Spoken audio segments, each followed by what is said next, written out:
Apparently, it's a really good show. Interesting. The imagery's a little fucked, but Now, honestly, I just spent most of the morning like rewatching like old, yeah. like both versions of of Sailor Moon, which was weird. So Seriously, a little, just a little bit. there we go. That's what I wanted to send. Okay, I appreciate it. Uh, there we go.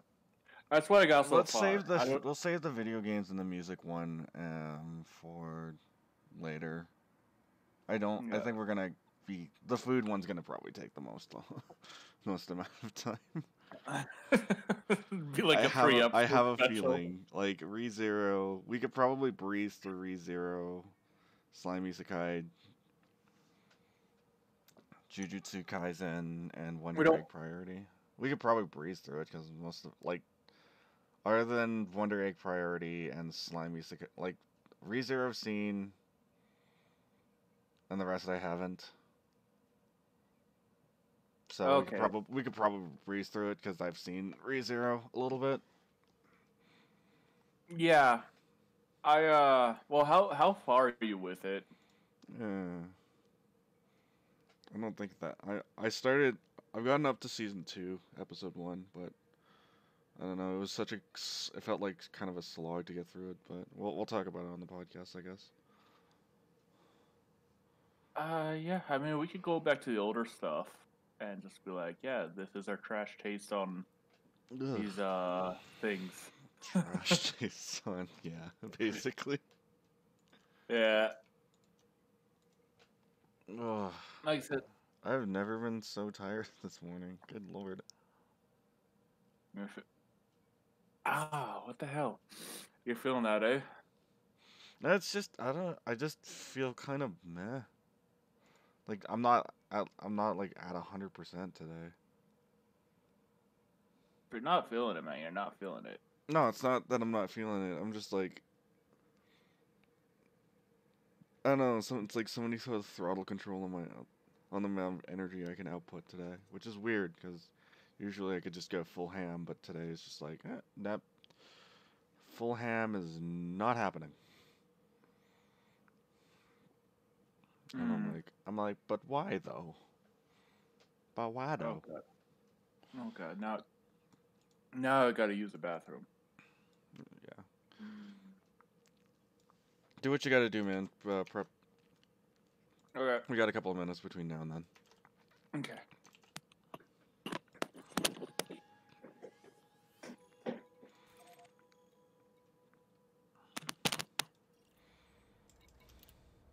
Landing gear retracted. Well, disengaged. Ship departure confirmed.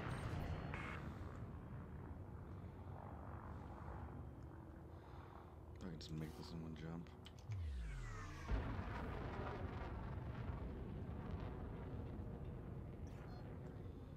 Frameshift drive charging. You have departed the no-fire zone. Farewell, Commander. 4, 3, 2, 1. Engage.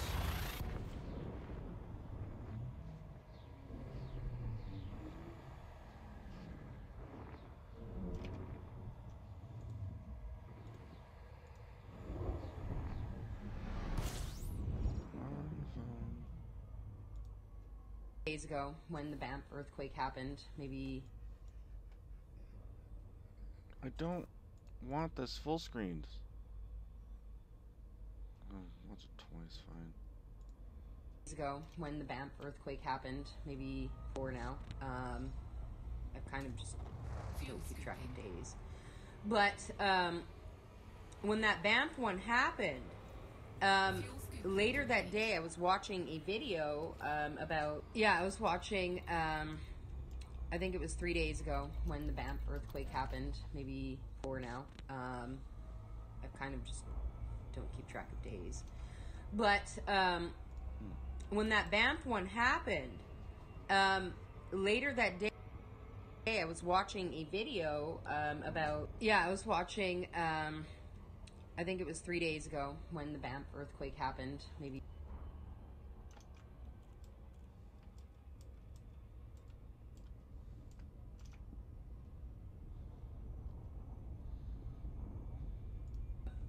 I clicked on a prepper video, but anyways, the video after that was basically a video saying that all preppers are overreacting, and that's fine. It was Yellowstone, but it was about, I guess like a prepping thing. I clicked on a prepper video, but anyways, the video after that was basically a video saying that all preppers are overreacting.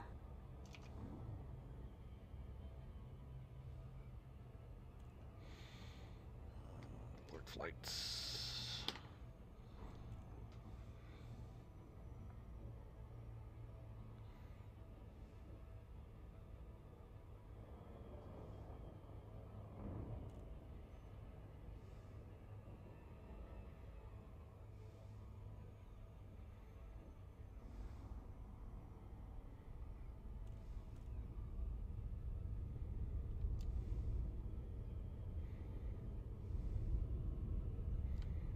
I could probably bring my mining vessel to port.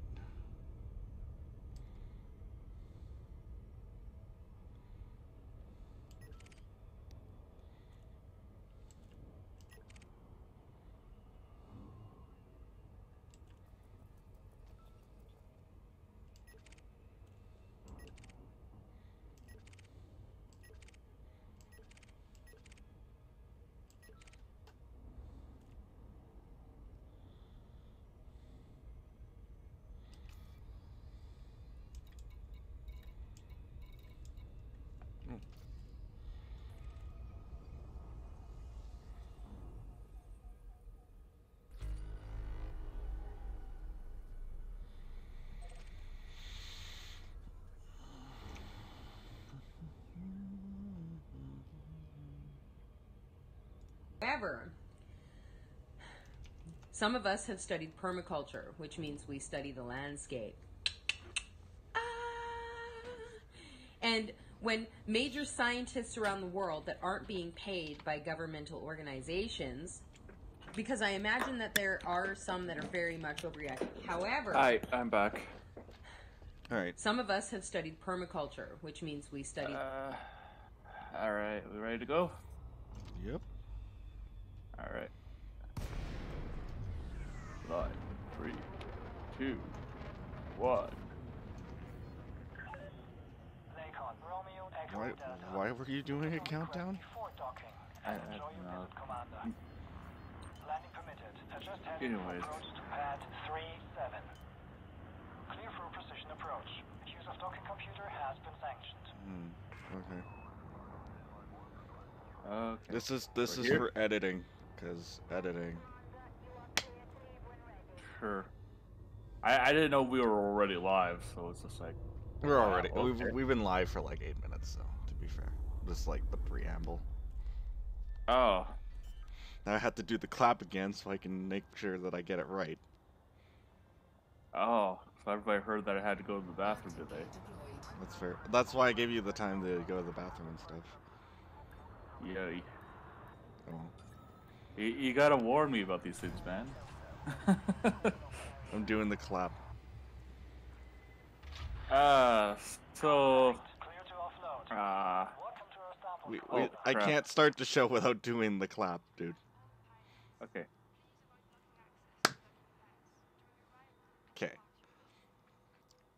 Welcome back, guys, to the Red Phoenix cast, episode 4, ReZero, and Trash Food Taste. Here with me is Kevin, again.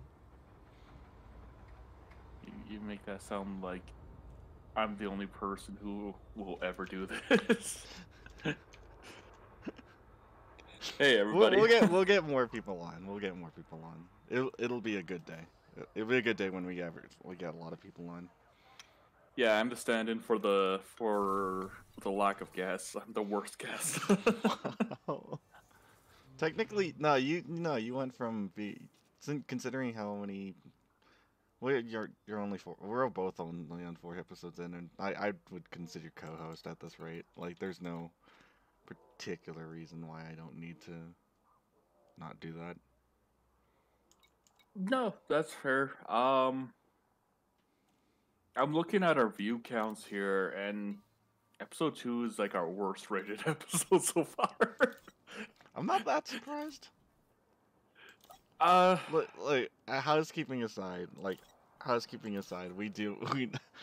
I don't think we do a lot of promo for this show. I'm gonna be very blunt and honest.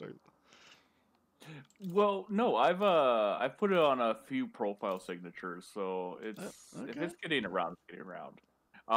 But no, episode 1 is our most viewed. Episode 3 is our second most viewed, and episode 2 is our least viewed. Take from that what you will. Episode 2 was also the one where we talked about GME, so I'm not surprised that the GME the GME episode was the one that I wouldn't be surprised if on Twitter or in your email inbox everybody's like, don't know about. Yeah, whatever. No, it's surprising. Actually, nobody messaged me about that actually, which is kind of funny to me. Yeah. Huh. Yeah, that got me too. So I'm just like, but why? I honestly think it might just be Might be a if it- case of just people not giving a crap. well, it might be that. I mean, if we go for an hour-long rant about GME, I think at some point people are gonna be like, well, this is an episode I'm gonna avoid. Yeah. Like, we don't need to touch. We don't really need to touch on GME. There's nothing really new on the updates about that one. But in full honesty, I've said this day in and day out that we aren't financial planners. Yeah. So in reality, we gave them the fair warning. Landing gear I think the thing with it is that, like, even though we like prefaced it with we're not financial planners, therefore it's kind of like, well, why talk about it then? Mhm. Which Fair is enough. Like, fair enough. yeah, it's a good enough argument against it, right? I think just talking about it was like us kind of discussing things thoroughly so we could have that satisfaction. Yeah.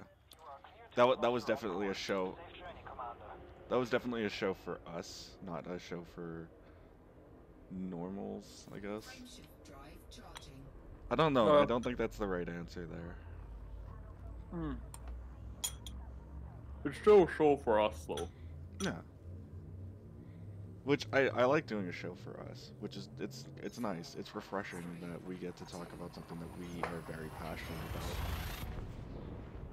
And especially for a topic that is actually we have a very common interest in. Yeah. It's really something. Which, by the way, I know we haven't talked about for a couple weeks, but GME stock is down to 46.71 USD. Frameshift drive So, charging. It's Yeah, been on a well, kind. Go ahead. It like I said, the selling point was about 100 something. You could have, when you basically bought in at 40, if you bought in at 40 and sold out at 120, you're fine. 4, You're fine. 3, I don't know if it's gonna do that again. I highly doubt it. Maybe No, I'm pretty sure it's like a one-time thing, unless it actually does happen again. Then maybe, but I have my hesitations about it. Well, I think the big thing is that the second round, a lot of people were like, well, you know, it's not going to be as good as before. Like, I guess a lot of people took your advice as don't get in. Damn it, Jojo, you So the thing is like, there's always a better opportunity out there. Like, if you don't make this, there's always a better opportunity out there. Like, this was a one-time deal where it was basically confirmed up to the last minute, but you were hedging your bets against people, or like how the not how the market would work, but how people would react to the market. So in that retrospect,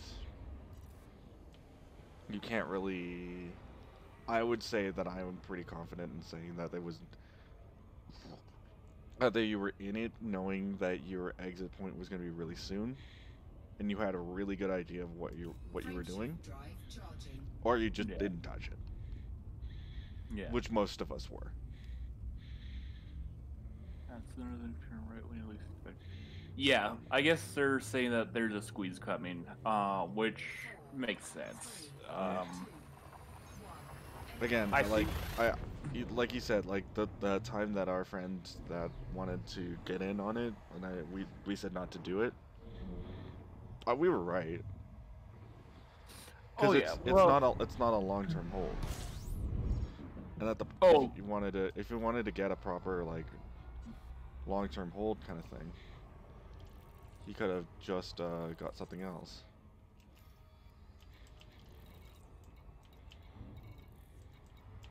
Yeah, well, a lot of people are long-term holding.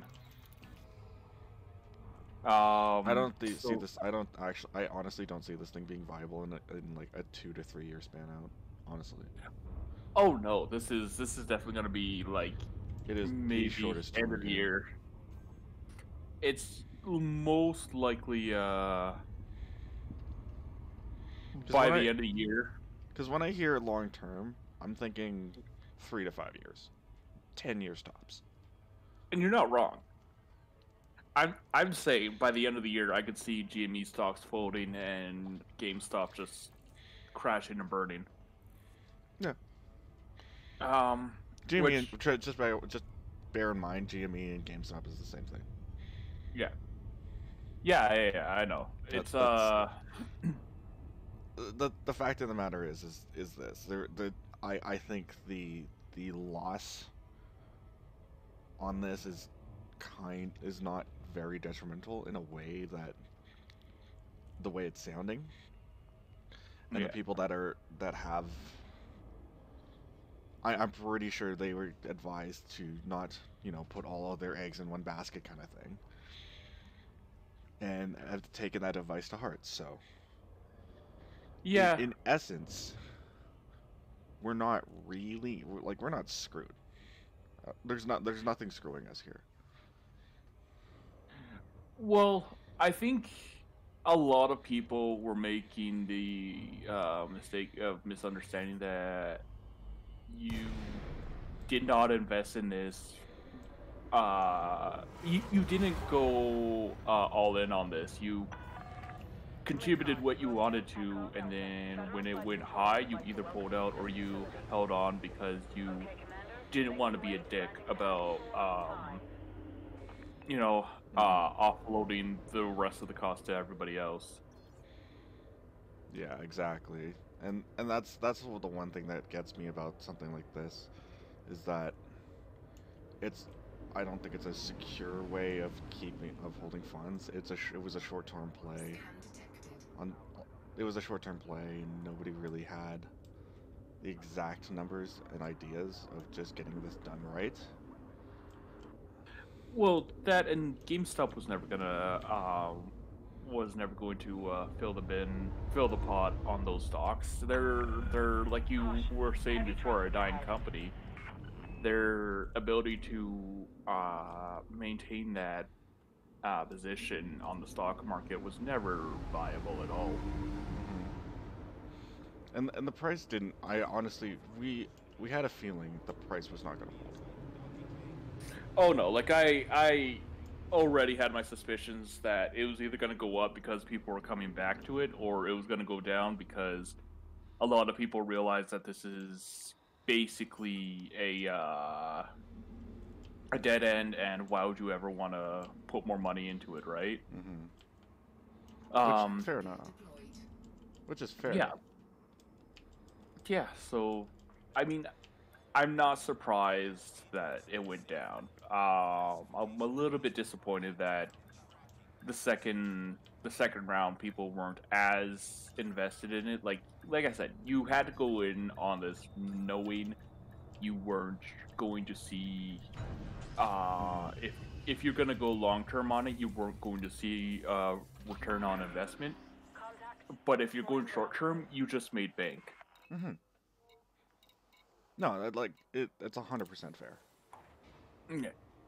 But let's move along. We've touched GME. This is what, our third or fourth episode touching GME? This is our fourth episode. We're just touching on it briefly. Like, I don't think Alright, making a whole episode. Then we could kind of put this to bed then. Yeah, we can let this be and move on with our lives as other people have. Thank goodness. ReZero, you have gone quite deep on this thing. Oh my lord! When the small Amelia episode aired, I was like, I can die happy, man. I have seen the absolute. You've seen the writing on the wall. It was basically your standard kawaii character episode. Okay. Basically cute character episode. But it was helped by the fact that there was a lot of good development, and the character wasn't like annoyingly cute. It was just like, this is perfect levels. This is fine. This is cute for the good sake of cute. Exactly. Which is something that I can appreciate it. Because there are compilations of this now. Not even a week after the episode aired, but I think that's just chalked up to the speed of anime YouTube. But there were like 3 or 4 compilations, not even 24 hours after the episode aired. Like, people like what they like, and well, in this case, a lot of people like this, so it's like, okay. And I'm kind of in the camp of indifferent about it, because it's cute, yes, it's nice and whatnot, and I'm okay. I can understand that, but it's, for me, it was just, I think it's a lot, you know. And don't get me wrong, I like a good anime as much as the next guy, but it's just, I honestly think that for something like that, it's just, I feel like it's too much. Only because, well, you spending so much time, you're spending so much time and effort into basically a show that doesn't really need it. You know what I mean? Yeah. Well, I think like, the show's been pretty solid since the beginning, so I can see why they put so much effort into it, right? Mm-hmm. And That's- I can 100% agree with you there. There's 100% reasons why they would put so much effort into something like this. Like, I'm not trying to discount that. It's just, for me, when I think of something that is to that level of extreme, I just think, hey, these guys are going pretty hard. There must be a good reason for it. Yeah. Well, just like the JoJo anime. And I know at least some of our listeners have watched that. Mm-hmm. If you ever watch the original OVA, especially the Dio fight, it's pretty good animation wise, but in terms of characterization and just following the manga, it's not as good as the 2012 series, which isn't to say it's bad, but it's just the David production version is superior in terms of like more content. Yeah, and see, for me, that's fine. I'm kind of used to that. Yeah. I think the original OVA series, they were more focused on presenting something that was kind of like, well, look at this visual spectacle, right? And so it's like, yeah, like you put a lot of work into this. David production, I'm not saying they didn't put a lot of work into it, but they focused more on the memery, on the memes, Mhm. and kind of like presenting the series as if you were watching the manga unfold. I don't think there's a problem with that though. No, Like- I think. Go ahead. Docking clamps retracted. Regulate speed until clear of exclusion zone. Because Landing there, gear you don't. retracted. There's a couple of shows that I'd say it's perfectly fine to just be like, throw this on, turn brain off. In becoming the monk. I don't think it's becoming the monk level, but it's definitely a not having to think about it too hard. Yeah. And I don't disagree with you. I think it's you make a good point. It's like you can shut off Frame shift your drive brain and then charging. just you know, Kind of just let the show take over. yeah. And that's not a bad thing.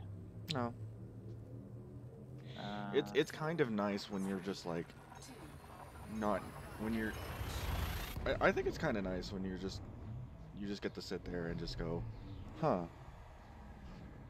I don't need to think what show that I want to watch or how much of this show can I consume, Fuel scooping.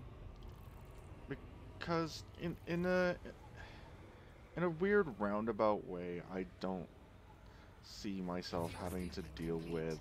Warning. Temperature critical. I don't see myself having to worry too heavily about like having to if I have to think about an anime. Like there is sometimes where I do want to have an anime where, you know, Frame shift it drive challenges my logic, it challenges my reasoning, and there's moments where I want to show like that. ReZero, not one of them. no, and that's fair. I don't think it's really a show where you have to think about it. It's nice to talk with other fans online about, oh well. But Whose waifu's really the trash waifu? I mean, we can all agree that Ram is trash tier. You had to Now, go there. Now Ram is perfection. I mean, we I we feel could like there's barely like, other than Rem's actually kind of a ditz. For the sake Well- of it's Rem's being the comedic trope. Or Rem and Rem have like two different kinds of comedy Frame tropes, shift drive charging. in my honest opinion. yeah. There's a reason why they're in the show, and there's a reason why they're twins. They're polar opposites of each other, which is great.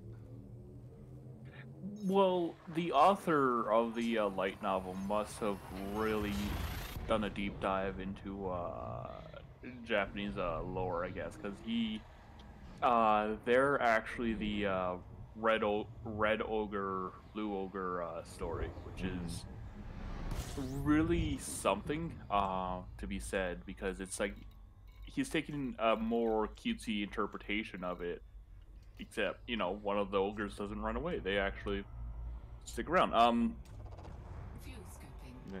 But but on the topic of comedy in ReZero, actually, I thought at first it was just kind of like a little bit tone deaf the way they play the comedy, because it doesn't. Drive charging. It happens naturally, but it doesn't. Like, there's no pause. There's no moment for the audience to be like, "Oh, haha, that's funny," and Yeah. instead they just kind of like play it as a normal part of the scene, and just like, "Oh, that's a joke."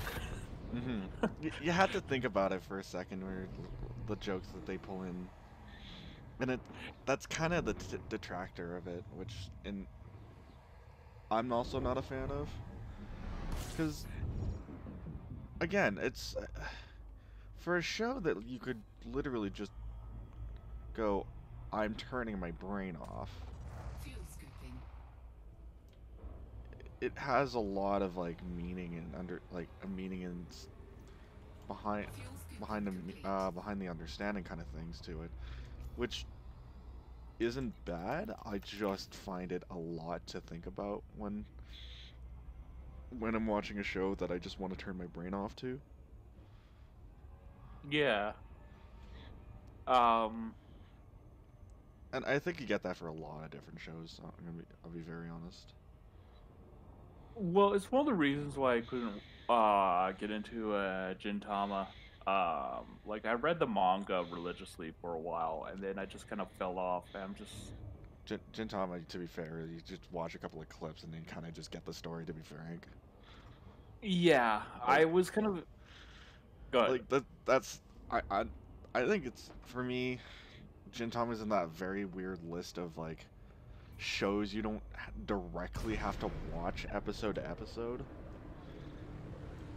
Yeah, like there is an overarching plot for each of the arcs and stuff.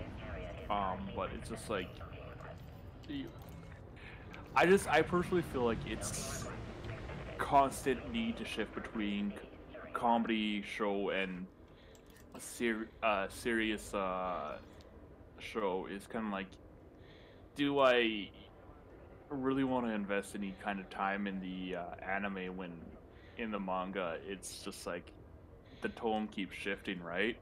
And Yeah. I can understand other people who enjoy it, because I personally have those weird tastes now and then where a show's just like, oh, well, it doesn't know what it wants to do, but it's trying to do something. Yeah, and I could definitely say that you need a show like that sometimes, where your brain doesn't need to have constantly function. You just came home from a long day at work sometimes, and you're just like, yes, no, I want a show about that I have to spend 7 hours of thinking about the logic and reasoning behind it? Not really. Like, Weird. and that's kind of the thing for me with some shows. It's just, why? If I wanted a show that was as complicated as,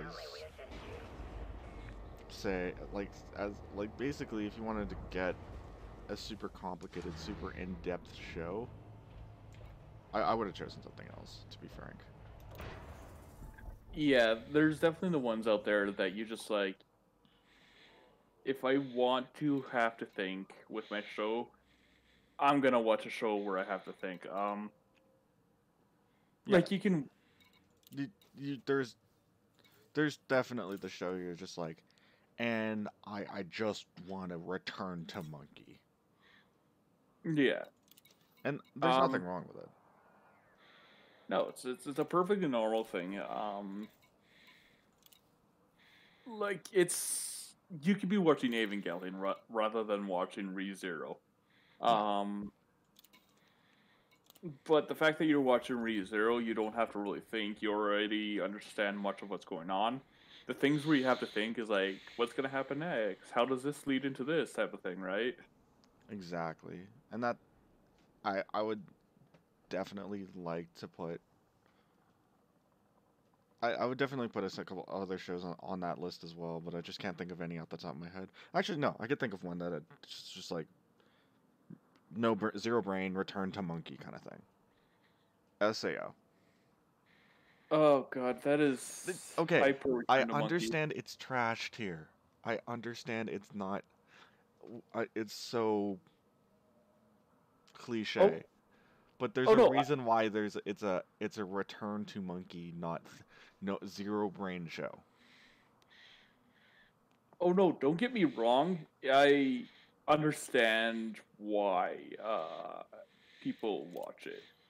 Yeah, I don't agree with why they watch it, but I understand why. yeah. It's a return to monkey show. You have the obvious waifu, you have obvious plot, you have obvious plot armor because obvious plot armor is obvious. Um, you have reasons why you are going to be invested in this character or in this series and this that and the other thing. But again, it's already explained for you. There's no need to think about it. There's no need to really give too much pondering over it. You just sit there and you're like, "You know what? Yeah, I get it." That's it. You literally have to zero brain it. The problem I have with FAO, and this is kind of like it channels back to the whole "you don't have to think, therefore" argument, is that where stuff like ReZero and that can kind of get away with feeding you the information through a tube, SAO doesn't really know where to go from there, and it flounders and it screws with its own pacing and character arcs because there's a good cast there, but they're very seldom utilized effectively. Like, and I think that's its biggest failing, is that it doesn't know how to utilize its characters effectively, and in turn, it affects the plot, because a plot that could have been, I don't know, maybe Asuna focused, or Oh yeah, no, no, no. maybe I totally understand why. Like there is. I totally understand why. The story went as it did. yeah. However, it objectively, and with some personal attachment to it, we all could agree that a lot of the show could have been so much better. Oh yeah, it's wasted potential 100%. Um It's unfortunate that like um most likely Asuna could have gotten a better story arc than what she did. Basically, name every single character in SAO, and they could have gotten a better story arc. Yeah, like it's. I think Mother's Rosario is fine for a character arc. The problem with it is it's once it's done, her character doesn't do much afterwards. Yeah. Um, No, like no, I 100% agree with you. yeah, like my opinion is, if you're not going to focus on a character, if you're gonna have a main character, you gotta give them focus sometimes, and if you don't do it, then why are they there, right? Um, like that's just my opinion on it. I think other people are gonna be like, well, you can have characters that you don't focus on, well, and I don't disagree. This is a main character; they are crucial to your overarching plot. You need to give them some kind of, presence in the story. Otherwise, they're just eye candy. Yeah, and that's kind of the sad thing is it's just that that's kind of the sad thing is like a lot of the characters that we know understand are their main characters. You don't have to explain to us that it's the main character. You basically gave us, hey, this is the main character. It goes back to a kind of like I would say this is about as close to a rule as rules go here, but do not assume that your audience is like legit stupid. Yeah. Well, that's the big thing about it is Because there's a difference, but for me, there's a difference between literally zero, like no braining, but still having but having an understanding of how things go, and treating your audience as like legit idiots. well, the thing with it is like I don't think SAO specifically treats its audience like they're stupid, although it does at times. It tries to dive into concepts that are far and above its capabilities, and I think a show is fine when it does that. Like one of the more, I wouldn't say, well, yeah, it is shonen. Like for example, FMA does concepts that for shonen are a bit above its genre. Hmm. But that's not to say that it shouldn't do that. More than anything, the fact that it fully embraced those concepts as part of its themes actually elevated the show. Oh, that's honestly that's actually super good that it did that because I can't get a show. There's sometimes where I just don't want to get a show where I have to like, okay, do I have to really give a lot of thought to this show? Well, and that's a thing. Like FMA knew that in its like it didn't mind delving into those things to kind of like add depth to them. But it also understood you're not here to watch 10 hours of or 20 hours of how science works. Hmm. It respected the fact the audience came here to be entertained, and it delivered. Um, And that's kind of the beauty of like something like something like I'd say ReZero, SAO, a lot of like the very popular shows that have been just accepted into the general into the basically the zeitgeist of anime watching Hmm. is that they're very easy to pick up. There's shows that are very easy to pick up. They don't need a lot. They don't ask a lot from you. You're not really needed to. You're not asked to do a lot. You're not needed to think too hard. Yeah, my biggest issue again with stuff like SAO is like when it tries to tackle things that it very clearly is just tackling for the sake of saying, "Oh, look, this is an interesting thing." It cheapens that thing you're trying to um tackle and presents a very insincere narrative. Hmm. Because you're either a shonen that just wants to be stupid shonen things, or you're a shonen that wants to do philosophical and even at times I guess science-based themes. You can't have it both ways in small doses. I would like to counterpoint that you can have like a fantasy element but like directly based in science. Point being Doctor Stone. I will give you credit there. Dr. Stone, I couldn't get into it personally. It's I just trust me, it's not an easy show to get into, but once you're in it, oh boy, it's really good. yeah, There is something about that show that just is like the fact that it's based in science just feels so good. Yeah, I think I'm too obsessed with my monkey brained shonen there. um, Yeah. but I could see its appeal, despite my inability to get into it, I can see its appeal. It's definitely a show that's like I need a few tries to think, but once I get it, I got it. yeah, and I feel like it's a Bill Nye the Science Guy for anime. It's just like it's a show totally. that tries to do science. And I'm sure it succeeds in it because Mhm. you know, as popular as it is, right? Oh, exactly.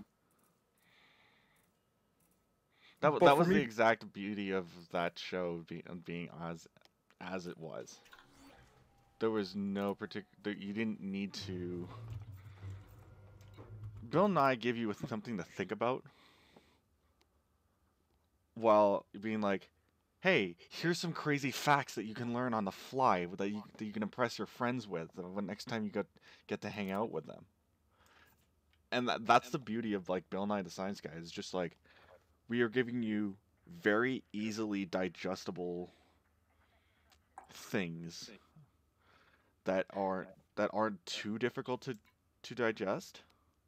However, and at the same time, we are giving you the knowledge of science that lets you progress down the line. yeah, Bill Nye was basically a half hour. Was it a half hour? Yeah, a half hour of here's some science, learn some stuff. it Bill Nye was literally 30 minutes of here's some fascinating shit. Yeah, and what you took away from it was what you took away from it, right? But No, you were exactly. definitely yeah, but you were definitely learning things. And that was the beauty of the Bill Nye like philosophy was you're not limiting yourself. You're just having to use your brain in a different in a different context. Yeah, you didn't have to think. Well, Um, I wouldn't say you didn't have to think. It gave you a lot to think about. Like the consider the following segment really was like, hey, we really want you to think about this. well, yeah, but you didn't. I guess my thing is like there wasn't some kind of imperative for you to think between episodes. Yeah. You could easily pick up Bill Nye, watch an episode, and be like, "Yeah, this is pretty cool," and then either move on or take what you learned to heart. And Um, I agree with you there. And that's also that's also the crazy part is like I actually agree with you on that actual instance. Cuz the amount of times you need to think about hey, what is Bill going to be doing this episode on or what is what's the deal with this thing that's going to happen? You didn't have to think about that. Like by the time you got around to it, it was like here's the show, here's what we're doing. It's laid out in front of you. Do you want to watch it or not? yeah, and most times you're just like, "Yeah, I'll watch this because it's actually freaking good." Yeah.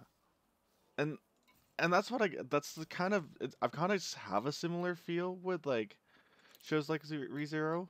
It kind of gives you that here's the gist of what you're going to be watching. Take Yeah, it or leave it at that. But I mean, it doesn't throw you like like the problem is that it throws too much information at you and doesn't give you enough time to digest it. And that's what loses me at ReZero. see, and I guess I'm kind of in an opposite position because I find its ability, its pacing is fine. It doesn't try too hard, but it doesn't. It also doesn't expect you not to uh, kind of follow along, right? Mm-hmm. So for me, it's fine because again, you don't have to follow along, but you're gonna be lost if you don't. Yeah. Yeah, you have to kind of, and I think that it's one of those shows where you have to marathon too. Um, I'm not a huge marathon show watcher person, which is weird.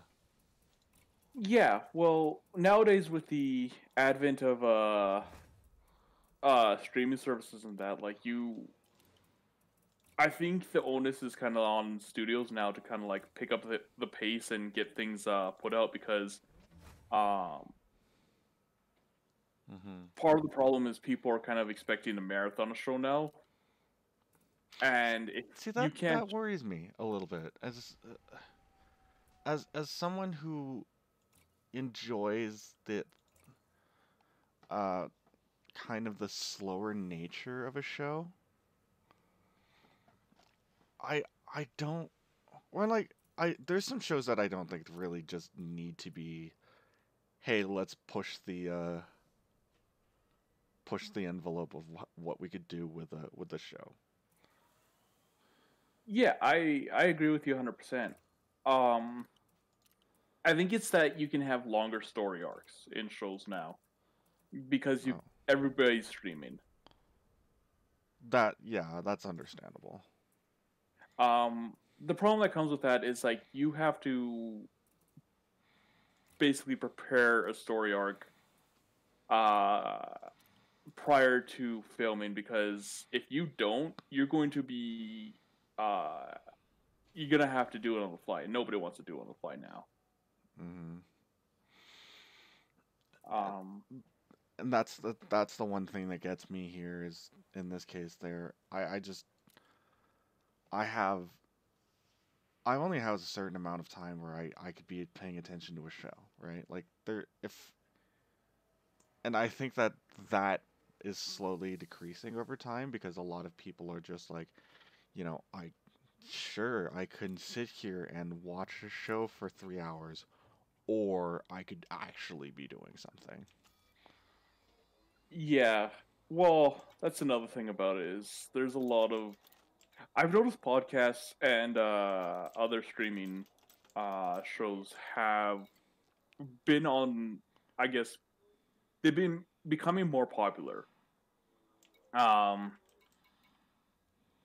which to me says one of two things. A, uh, people are just clicking on these things, running them in the background. Um, yada yada. Or Yeah. B, people are opening these things up and actually like watching a blank screen while somebody talks. Yeah, and that's kind of that's the big thing that worries me there is that if there is that portion where you most of the time you're just going to sit there and listen to just somebody monologuing, it's going to bore you. Like I have nothing wrong with that sort of thing, with that sort of show. Yeah, It's for me, it's a lot I because don't. Go ahead. and here's the reason why. Here's my particular reason why I find that a show like that to be very kind of just a lot for me. It's a lot when I have to you dedicate a lot of what I have to think, especially if I'm exhausted. If I'm exhausted, there is no way in hell I'm gonna watch a show that's like full of thinking. You know, there No.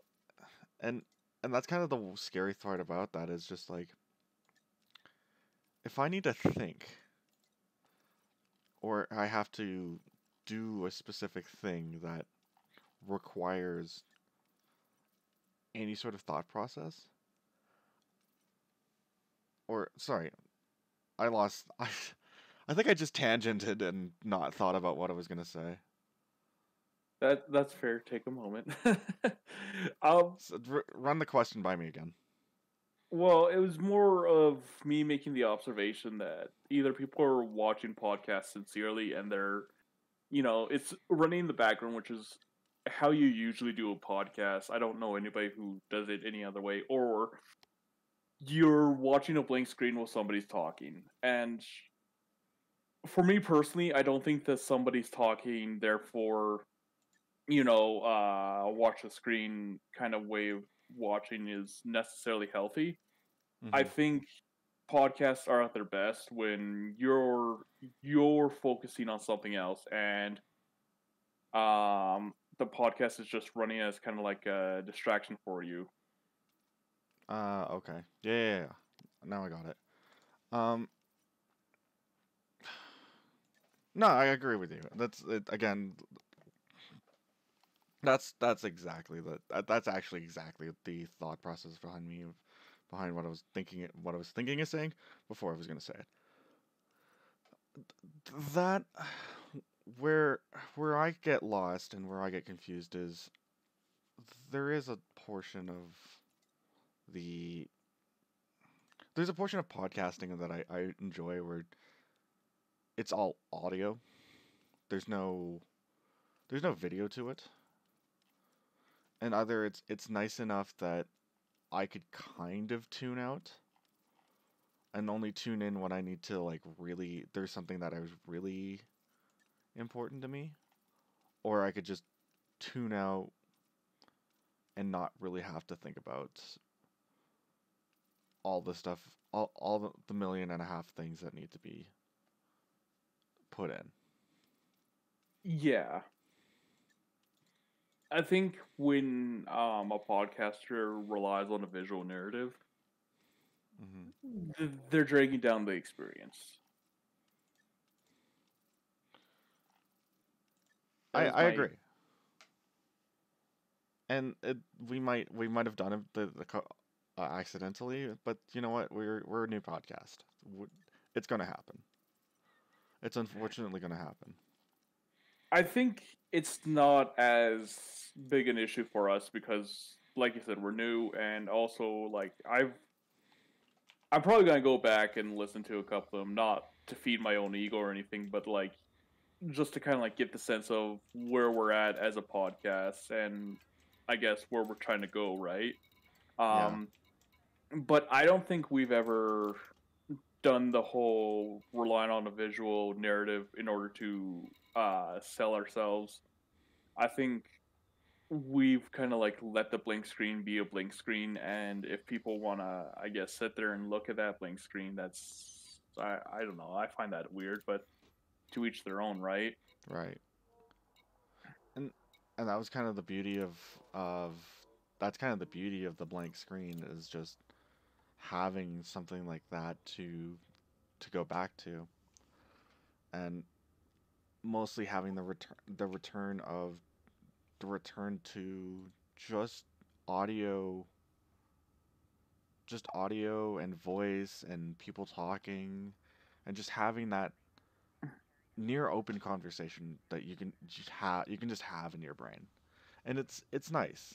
I find it to be very helpful for me some days where I don't get to see, my friend. I don't get to see my friends every single day. Like I don't have the luxury of being able to like pop over to my friend's place every single time. But in this case, it's super nice to sit down and just be like, you know what? I get it. I like this. I Yeah, understand it. yeah, and like one of our favorite podcasts, I guess, Trash Taste. Like they do rely on I guess they don't really rely on it, but they have a visual aspect to them, which is Hmm. fine. Um, that's how they've chosen to do their show, and I think as much as it's just as valid, I don't pay attention to the visual aspect of it. Hmm. Um, but I understand why they do it. Um, and that's fine. Um, our podcast is obviously a different breed, let's say, of animal. We're trying. We're not exactly we're not trying to we're not trying to reinvent the wheel here. We're not trying to um we give our own takes on specific topics, and then we just like, you know what? We understand that uh, opinions vary between person to person, and we respect those as much as humanly possible. Is some of them objectively wrong? More than likely. More than likely. Because I can understand that, like, between just put Kevin and I beside each other, there's a lot that we agree on. Oh yeah, but But then like, we there's probably a good solid list of stuff that we disagree on, and we will argue to the ends of the earth. that's what friendship's all about. No, not Or exactly, but yeah. But it's also one of those things where it's just like we understand that, hey, our opinions differ. However, we're not we're not the kind of people to be like, you're always wrong and your thing is always wrong and but like we also understand that, hey, his opinion is going to differ from mine, and that's fine. We're never going to be like, you're wrong, unless we're joking. yeah, it's well, I think There's being a lot honest, of context. yeah, I think being a wrong and like somebody calling you out on it is fine too. I think there kind of has to be a mutual understanding though, like it's about respect, right? You Hmm. don't go up to a friend and say you're an idiot, you're wrong, and stuff like that. Like you try to deliver it as nicely as possible, but at the same time, like there has to be a kind of like I guess mutual trust and respect that sometimes feelings are less important than just making sure that your friend doesn't step on toes or something, right? Exactly. You're not trying to be a hero, you're just trying to keep somebody from being in a bad situation. Yeah, And you're like, yo, like let's not be a dingus here. yeah, and that kind of got away from me. That That's went it's fine. Anyway, let's got one more topic on the agenda, and it's actually a food one, which is hilariously funny because I'm sitting on a bucket of leftover chicken and some hamburger patties sauced in gravy and mushrooms. So I'm gonna go snack on that really quickly. oh man, that sounds delicious. Why don't you lead this off? Because you have a very interesting take when it comes to pizza. Excuse you. I don't actually have much in the way of pizza takes. I think Really? I thought I I thought you were on the no pineapple camp. no, I love Oh pineapple no, on my pizza. it's Chris. It's our friend. It's just because she's allergic. That's right. Right. I don't think she's allergic. I know another one of our friends is allergic to mushrooms, so having mushrooms on the pizza is just like, Do you know well, what's no. hilarious? Funny, I've had mushrooms on pizza, and it's like it's fine. It's It's nothing to like be angry about. Like there's like I hate this. There's some of them that are just like, are you freaking daft? Like there's some people that are putting like ingredients on pizza that I look at it and I'm like, why? Like who puts a banana on a pizza? somebody who has. Oh, I'm not gonna judge too harshly, but for me Like personally, I can understand putting like some certain toppings on it, and like one of them was like somebody cheaped out was cheaping out and got put like baked beans with tomato sauce and eggs. eh, Like it's I guess if you're broke, sure. even then, like I don't know. For me personally, that feels like you're not trying. Or like did you manage to catch the one photo of on Twitter where it was the candy corn pizza? Why?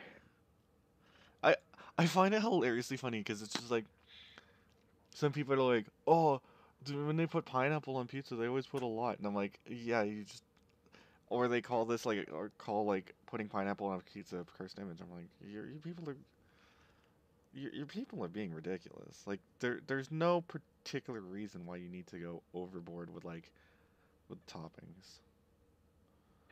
I think some people kind of like get obsessed with the whole notion of it's a fruits and vegetable type of thing. It's like, well, it's a meat and vegetables type of thing, right? Which Well, they're not exactly. wrong. No, Uh, like I can understand. Like I think there was like a weird ass study on pizza. I hate to touch on pizza for such a long time from this one, but there was like a study on pizza that said it was like the tomato sauce was like enough to be like a considered a food like a serving. You know what I mean?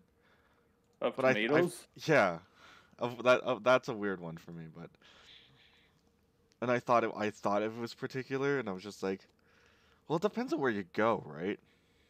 Because if you think about it, like if we went to CPU, which is Canadian Pizza Unlimited, their their pizza's pretty saucy. Like there's a good chunk of sauce on that sucker. But if you go to like another different, like if you go to like a pizza place like Double Zero or something like that, it's not. Their pizzas are not super saucy. Like it's they're so different. Like it's not the same. So Yeah, I don't think it's like I don't think it's like consistent across the board because here's the problem. Not every single pizza is going to have the same amount of sauce. no, you're 100%. It really comes down to how the place decides to make it because it's 100% up to that place if they want to go full sauce power or if they just want to Mhm. be like, well, we'll Mhm. put a bit of sauce and then you just kind of gotta tolerate what we're doing here. And that's why I'm very interested in that's kind of why I'm a little interested in pizza cuz like there's some like I guess you I we haven't tried this and I'm hoping we can try this on eventually on the cast, but you know the story of the Chicago deep dish pizza in town? Not particularly.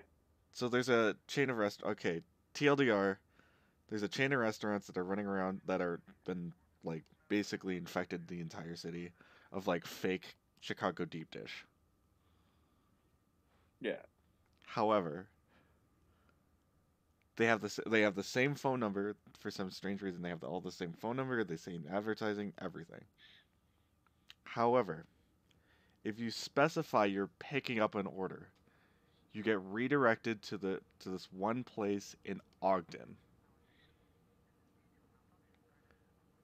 and it is considered one of the best Chicago deep dish pizzas in town. We'll have to give that a try, I think. Uh huh. We'll have to test their claim I that they're the Odafest podcast touched on it a lot deeper than I'm touching on it right now. But it's one of those things that I really would like to go over because it's so because I'm on the camp. I've lived here my entire life, but I've never had like true Chicago deep dish from okay. from this place, and apparently it's like super delicious. Speaking of which, I'm freaking starving, so I'm eating this cookie that I got from 7-Eleven. Dude, also, here's a weird one. The Otis Spunkmeyer cookies that you get from like 7-Eleven, Yeah. they slap, dude. Do they? Oh yeah. No, this thing is chewy. Like you ever had like chewy cookies, like the chewy chocolate chunks? I think so. It's that level of chewy. It's so Nice. nice. And they're Oh, like, okay. it's funny because all the cookies that they make, they're cooked in store. Yeah, Oh, are you talking about their actual baked cookies? Because I've had like a crap ton of those, and yeah, they're The solid baked cookies. cookies. Yeah, 7-Eleven's baked cookies are definitely solid in terms of cookiness. It just Um, surprisingly slaps. I think it's sticking with the same formula for years. Hmm. Which is kind of my biggest issue with a lot of places like KFC and that now is changing up the formula has kind of ruined them and invited a lot of competitors to kind of like steal their customer base because like you went to KFC because they had a certain taste, Mm-hmm. and You maybe have it's an just like expectation. yeah. And now that that expectation's kind of ruined, you're kind of like, well, why am I even bothered coming here if what I'm getting is less quality than what I'm used to, right? Mm-hmm. Um, anyways, that's it's. I used to enjoy McDonald's as a kid, and now like as an adult, and I think it's also factored into your taste buds change as you grow, Yeah. but there's a kind of recognition in it too. Is like, yeah, your taste buds may change, but you should be able to go back to that old thing and have that blast of nostalgia, right? And that's that. The one thing that gets me is just like, where did this whole blast of nostalgia come into play? Because you're, I'm 85 to 90% sure you're younger than me. Uh, unless you're 30 years old, you're younger than me. Okay. Um, I just when I get to go to somewhere that I know or I have a good remembrance of, it's always a disappointment the second time around. It's like, cause I and I don't know what it is or why it is, but a lot of the places that I've been to, that I've went back to, have been more disappointing than going to a new place. And I think the nostalgia, like I don't think it's nostalgia that keeps reminding me, hey, this place is good. You know, because Well, if you go back to a place that you know was good and now it's not good anymore, that then you're gonna have that sour taste in your mouth, and you're just be like, question mark? I think part of it, like places like McDonald's, do have to kind of rely on the nostalgia factor. Like, oh, I remember McDonald's from when I was a kid. Like everybody remembers McDonald's from when they were a kid. Mm-hmm. Um, but like that dependency upon the nostalgia factor, kind of like also taints their image because if it's not as good as you remember as a kid, it's not gonna be as good as you want it to be as an adult. Yeah, and that's kind of what scares me. Is just like I think McDonald's is actually the perfect example for this, but because what I remember as a kid, the burgers were massive. Like they were like it was hard to eat. It was like hard to eat a full burger, like a full adult sized burger. And like nowadays, palm like one, I could palm a Big Mac, and Yeah, that's the weird thing for me. It's just like I don't remember in my basically in my lifetime the burgers going from barely manageable to like, yo, what the fuck? Why is this too small? And you know, like, I don't. A lot of our audience is not going to see me in person, but like for the few that do see me in person, my hands are not big. I will say that. Like, I don't have big hands. he's got the small hands. I have the small hands. He's got the tiny hands. No, you're not But for some wrong. stupid reason, is like I could palm a full on Big Mac. Like all like thumb, pinky under, three fingers on top. I could just hold that. And I remember for like even 10 years ago, even for me 10 years ago, that their burger was much bigger than it was now. Yeah, and you're not particularly wrong. like I think in terms of size, like you've grown, so that's a difference. But that said, um, really, I haven't forged that. Interesting. Hmm. Um, I think the thing about it is that their sizes aren't as big as they used to, but also that there's a kind of factor there where what you remember being good about them is no longer good. Yeah.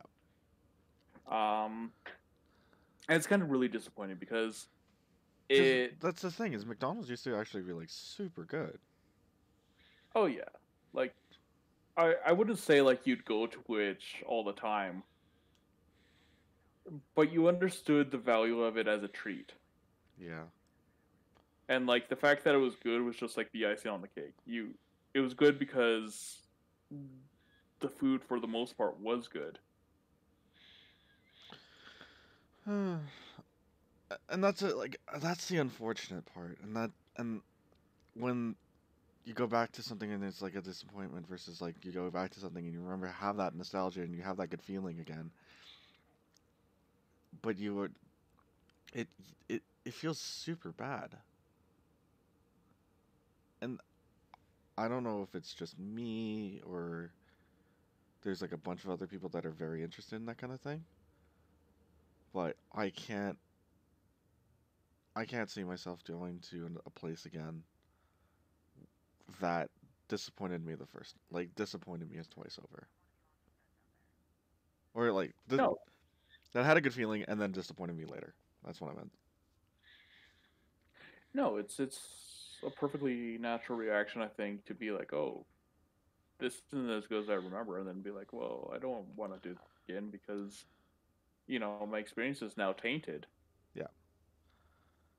Um, like I said, I think that's perfectly natural, and it's even maybe a bit healthy because you're becoming aware of the fact that that is something that bothers you. So Uh, moving along from pizza and disappointing tastes, I want to retouch the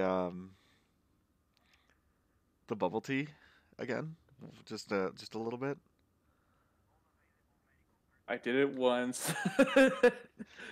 I've never done it again. No, no, no, no, no, no, no, no, no, no.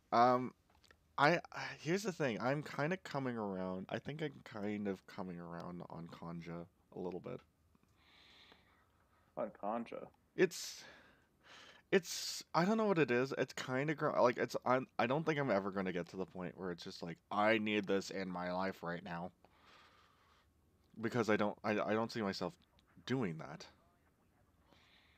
Like why? There is no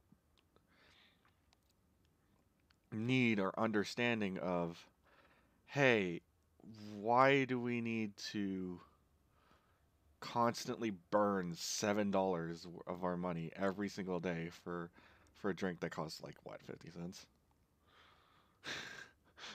Let's I be real mean, with ourselves. Let's be real with ourselves. you're you're not wrong. Um, like I used to love Starbucks. Um, Until until I had real coffee. Although nowadays the taste of that coffee has affected. Oh, sorry, my enjoyment of coffee. So like, I like hmm honey in my coffee. Um, I think one of and the you can still greatest. do that. Like the best part is like you can still have honey in your coffee. Yeah. So here's the big thing for me is I, despite this, I've been drinking, and part of it has to do with lack of funds right now. But um, I have been drinking coffee. It's just like milk in the coffee, hmm and it's been a different experience. I'm not gonna lie. That see, I can understand that. But that said, if somebody's looking for like something different, I would 100% recommend it on the basis of, yeah, it's gonna take a while to get used to just the pure taste of the coffee, but um also the fact that it's not bad. Like it's a perfectly valid choice in terms of how you want to enjoy your coffee. Yeah, exactly. And that's one of the other things that I was going to touch on was the coffee, and I think the tea and coffee kind of I quote unquote argument. And I put that, I say that in quotes because it's like, really, y'all, of all the things you guys are going to be arguing about, coffee, really, guys? Coffee versus tea, really, guys? But Are people actually arguing about it? oh, it's terrible. Oh. The it Trust me when I say it's actually terrible. When people argue about coffee, I swear it's like watching two little kids fight about who's at the top of the playground kind of thing. It's just obnoxious. I'm like, just unnecessary. I mean, to each their own, I suppose. I personally can't like. Okay, we've had our arguments about coffee and tea, or about coffee. Well, to be fair, I did very adamantly convert you from being a Starbucks person. Oh yeah, but I generally think that's not a hard case to sell. It really wasn't. Shout out to Starbucks. Your coffee sucks. We're never gonna get that sponsorship ever again. Oh no! I would laugh if they like came to us and like, yeah, we want you to sponsor our coffee, but we said it sucks. Yes, and we want you to sponsor it. It's like if I have to, but here's that's the thing for me. It's just like you can't just I can't Starbucks like some people do. Like it's so weird.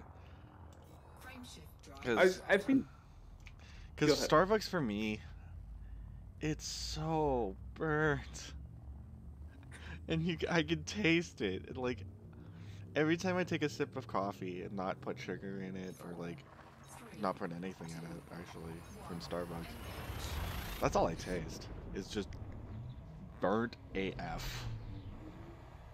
I think that's kind of where they make their money too, is like on the gourmet aspect of it, because it's burned coffee, and you got to cover it somehow. See, the problem is they made good coffee, they would have sold much better. But no, Oh, yeah. they had to like go.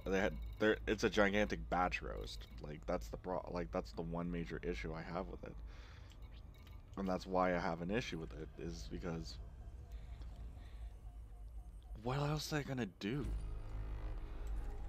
All I've gotten was like big batch roasts and just a disappointing amount of just a disappointing amount of good. Okay, I understand, but it's just, in my honest opinion, it's just disgusting. Yeah, well, it's kind of like the Tim Hortons coffee thing too. Is like they used to have really good coffee, like not gourmet. That's the sell thing is they're this- trying to get gourmet. They're trying to do the gourmet coffee thing nowadays, and it's just like, I honestly think you kind of ruin the experience when you try to do something that you're not meant to do. Like the reason why Tim Hortons was so good for a lot of people was, it was solidly good coffee at a solid good price point. That was their selling point. Not to mention you didn't have to wait 20 minutes for your coffee to brew. You just Yeah. you grab it and you go. That was the exact beauty of the Tim Hortons was, hey, I'm running in, I'm grabbing a coffee, I'm grabbing some donuts, I'm grabbing a quick sandwich, I'm waiting 3 minutes for said sandwich, I'm gone. Yeah, you didn't have to do too much work in terms of getting your coffee. No, not at all. Which for a lot of people, it was like, yeah, that's how I want my coffee. I don't want to have to wait for it. I don't want to have to work for it. Good old water. Yeah. The one thing that kind of like throws me for a loop is the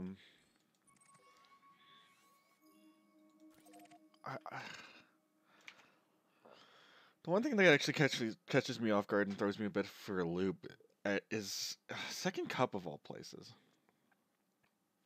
What happened to them? I think a lot of it closed because Is it just like they're just like they were like the problem was they were competing in the same space as like Starbucks. They had better beans though. That was the issue. Yeah. Because yes, they could bean to bean, they could beat the crap out of Starbucks. Frameshift drive charging. But they could not compete with Starbucks in the same vein of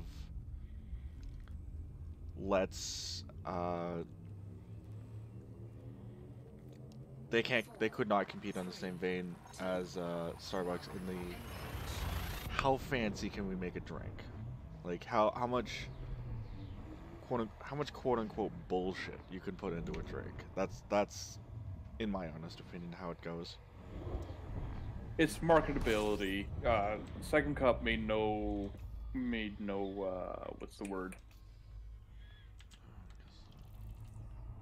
They made no arguments about, oh well, look at my look how fancy my coffee is. Whereas Second Cup really pushed the letter on that one. Frameshift drive operating beyond safety limits. Frameshift drive supercharged. And that's the beauty of why I liked that's kind of the reason why I really liked Frameshift drive charging. Second Cup was because you didn't need to have super fancy coffee beans to make a good coffee. Your beans it was a large batch roaster that did it right. Yeah. And that was the selling point. It was just we serve good coffee. It is so good that you needed a second cup. That's why they have the namesake Second Cup. They wanted to make their coffee so good you wanted another one. Yeah. And I think I respected that. I respect the hustle. No, I absolutely love the fact that they did that. Is because it made so much sense to do what they did and be like, we're going to take a brunt on. We might take a brunt on the fact that we might take a brunt on the fact that we are not going to make the same drinks that Starbucks is going to do. However, in the things that we're going to be better at the things that we can beat Starbucks at, we're going to crush them. We are just going to demolish them. They are never going to win. They can never beat us in this specific thing. They 100% went all in on that. And you make them sound like they're going to war. Oh no. No, but the thing is here's the also funny weird thing about it. Yeah. Starbucks was from Seattle. Yeah. Second Cup is Canadian. So how on earth Second Cup went from being the best high-end Canadian coffee shop to a company that's falling to pieces is the thing that gets me the most. I think it's like I said, it's marketability, and it's reached. Oh, sorry. Because Starbucks had an open U.S. Um, had a open U.S. population to begin with, um, and there's a significant difference between 350 million and 30 million. That I think a lot of people forget to appreciate because what you really come back to is how many people can you reach and how many people are interested in what you're selling, right? Yeah, and You have to kind of go ahead. no, I just kind of fumbling around with something. Yeah. But yeah, no, it's 100% about that. It's like A&W for Canada. Like we're A&W's a Canadian exclusive company. Um, so anyone in the U.S. would be like, "Well, what's A&W?" It's like, "Well, this is A&W. So We're the it's the Canadian McDonald's." Um, I don't think they're comparable. A&W versus I McDonald's, it's not even a contest. It's so much better. yeah, but in the context of how best to explain it is like that's kind of like where it sits on the level. It's a burger place that is widely known, but you don't. But like in terms of taste and quality, I think A&W definitely has McDonald's beat. That's for sure. 10-1, 100-1. Yeah, yeah, but it's basically a ground level comparison. What are they? They're burger places. Yeah. They're. But the thing with is, I don't think A&W would be able to survive in a McDonald's. In a McDonald's. Like a very a McDonald's controlled place. Yeah, because they're competing with the pre-existing big boy. And that's what's kind of getting me is just I think that's the same way that Second Cup is going is that Starbucks is just outpacing them with the amount of drinks, the variety of drinks that can be consumed, the amount of stuff you can do with your drinks. It's a lot. Yeah, it also. Go ahead.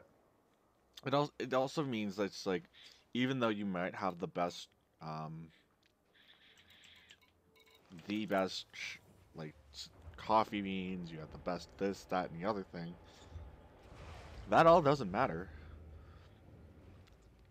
when somebody has you beat in sales. Yeah, and the marketability of Second Cup or of Starbucks is like people know what Starbucks is. If you try to slap down a Second Cup in somewhere like I don't know California or Seattle or even New York, people would be a little bit confused. Like, well, what is this? Is this like Starbucks Light? And you know, Starbucks Light, lol. And to their credit, like to be fair, that's kind of what it would feel like. You're so like the sad thing is you're so right about that. It's actually kind of sad. I hate the fact that you're right about that. It is such a weird circumstance that hey, this is basically Starbucks Light. Yeah, but that bothers me. I hate the fact that you're right about that. Because it shouldn't.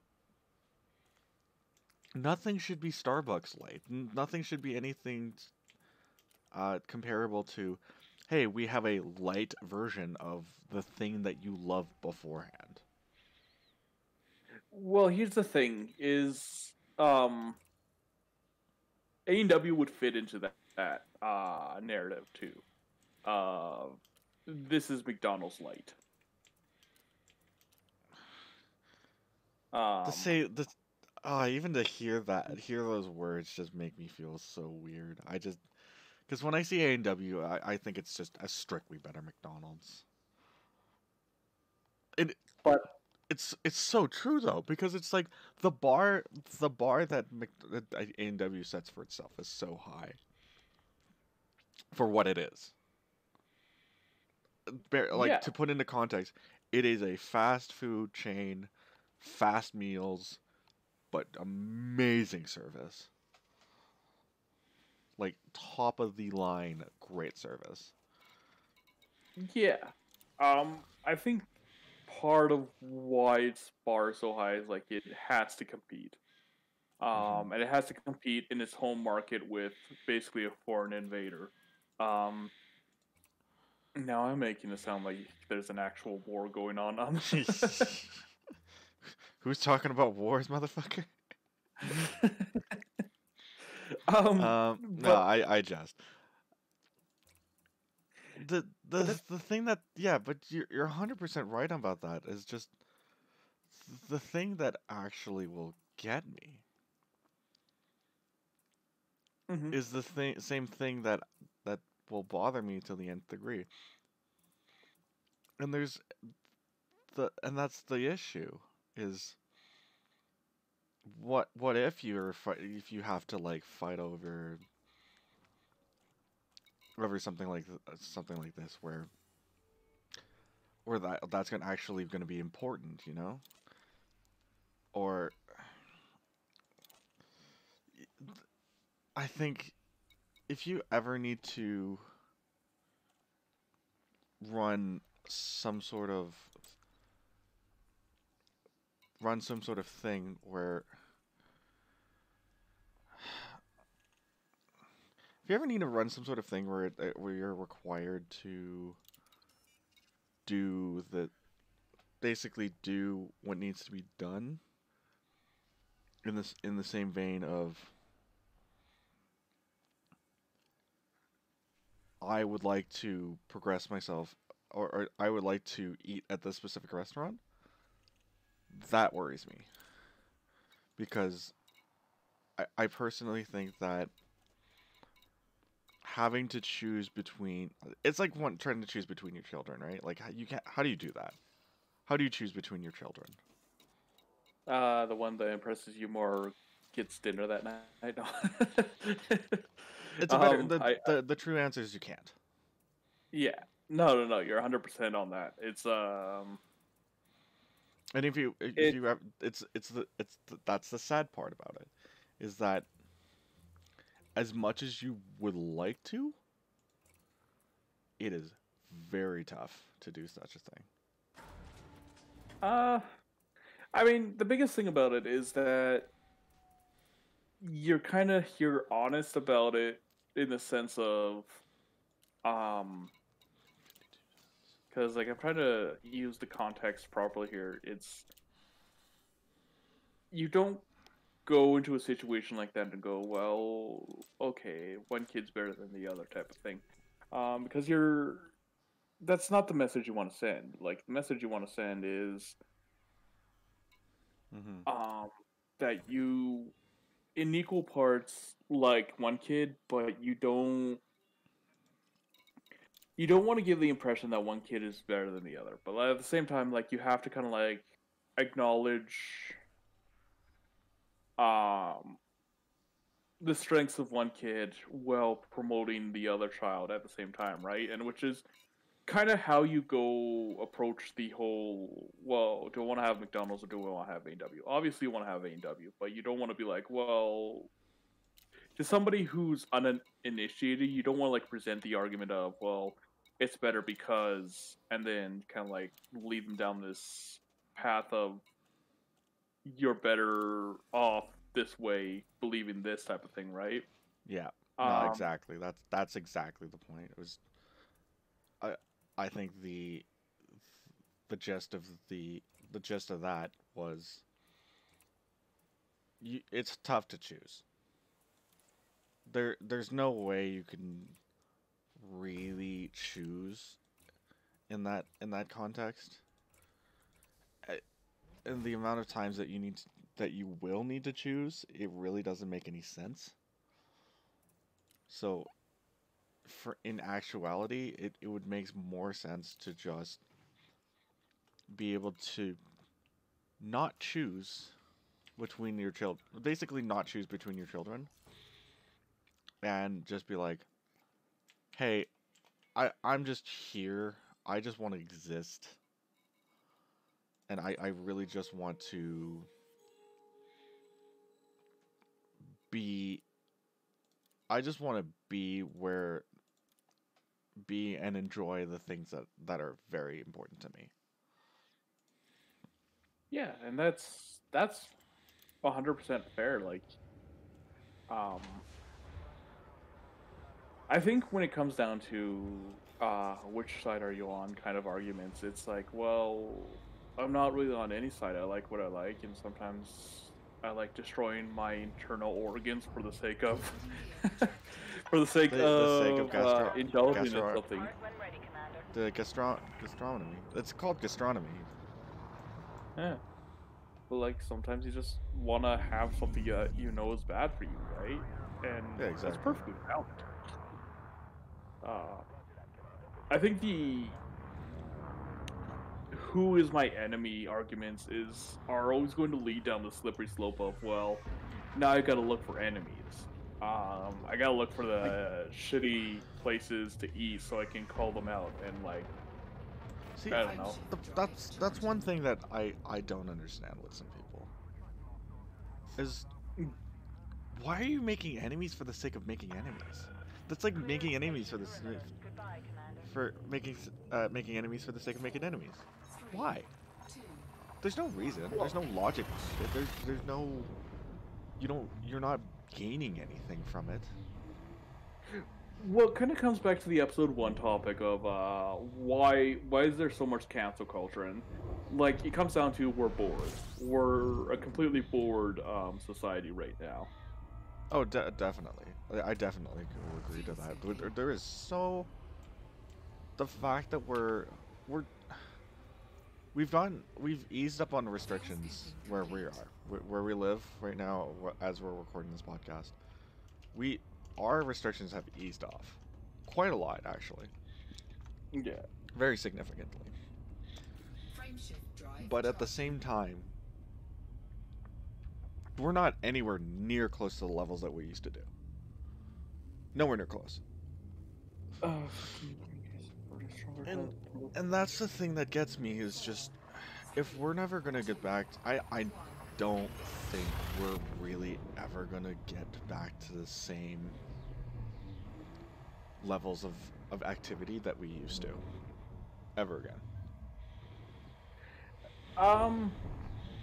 I think we could get there, but there has to be a lot of people cooperating and coordinating, and a lot of it is not happening.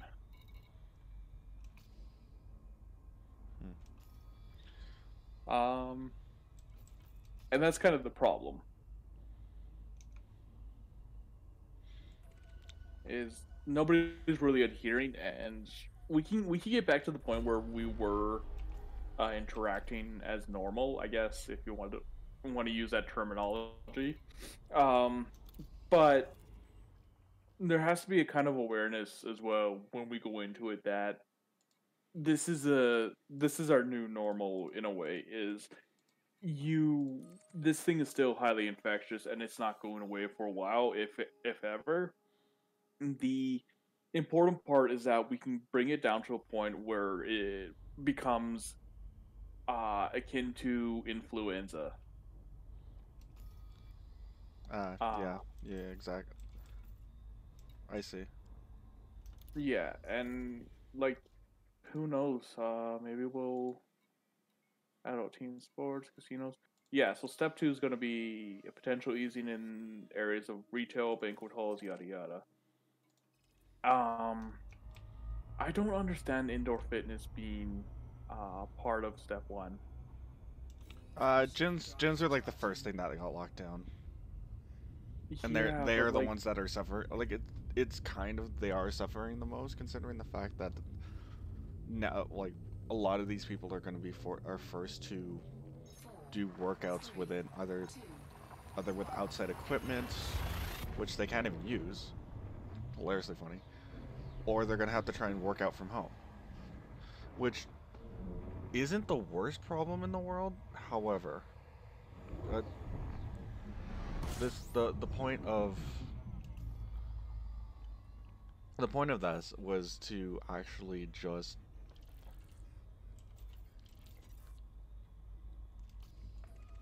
the point of that one was to be able to do something to, because they wanted to open, the government really wanted to open up gyms, and I can understand that. However, it's just when you're trying to do basically do what needs to be done to get there, there is a level of expectation that, hey, maybe if we did the same thing. Yeah. But So for in a step sense- two, to be reached, we have to be sub 450 hospitalizations. We're at 365. So if this keeps up for the next couple weeks, we could see things opening up again. But then step 3 is sub 300 cases. And that's the thing, is we're gonna need to be in that threshold before things start opening up. Yeah. So something like, I think something like Rec Room is gonna be like I believe that is like a step 3, Frameshift drive because it's not. operating beyond safety limits. Frameshift drive well, supercharged. step 4 is like the potential easing of amusement parks, concerts, indoors, festivals, sporting Frameshift events, drive yada yada. charging. Like I Yeah. think this indoor entertainment centers and play centers would be step 4. So Rec Room would fit into that category. Yeah. We're But never getting to step 4. not right now. I think we're about a year out before we do start getting to like step 4 or step 5 kind of thing.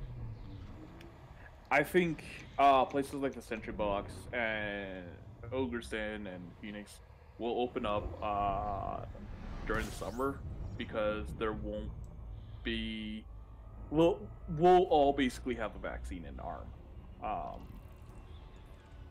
Yeah. which I think is an encouraging kind of perspective on things. But in terms of us reaching step 4 this year, it's not going to happen. Yeah, exactly. 150 that's hospitalized. That's what I'm worried about. Frameshift That's drive basically what I'm operating worried about. beyond safety limits. Frameshift drive supercharged. That's like the Yeah. major thing that I'm worried about, is being able to think about, hey, what is the thing that needs to be done here? Frameshift drive Because charging. you can't just.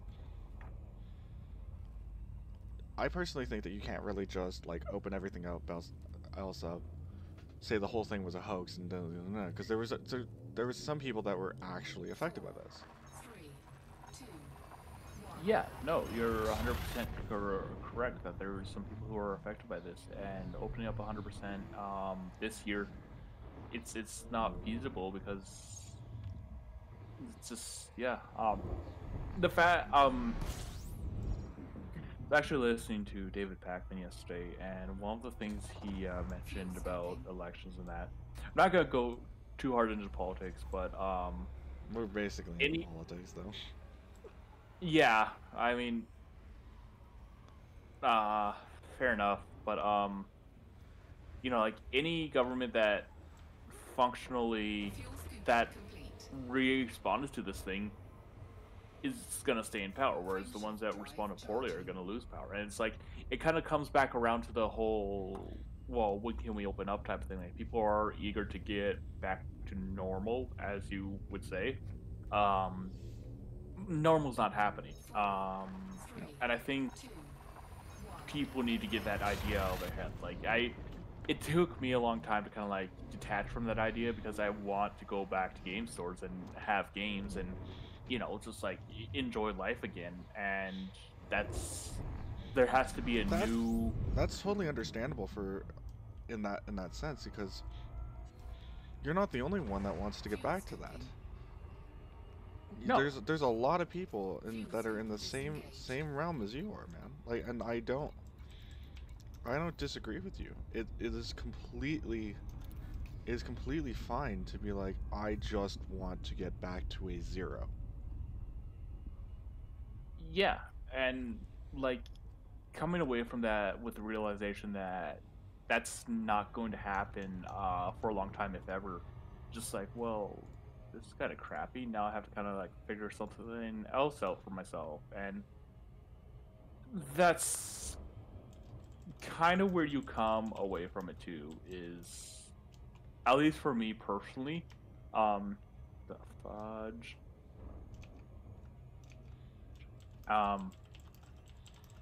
Is understanding that you have to fill your life with something else. I think people kind of get too. I think people got too content before this, and having it interfere with their life was a shock to the system. Which, fair enough. I think the important part is kind of like learning to come away from it and realizing that that shock was necessary for us to kind of step back and say, well, okay, how could I have actually improved my life? Or how could I have switched gears?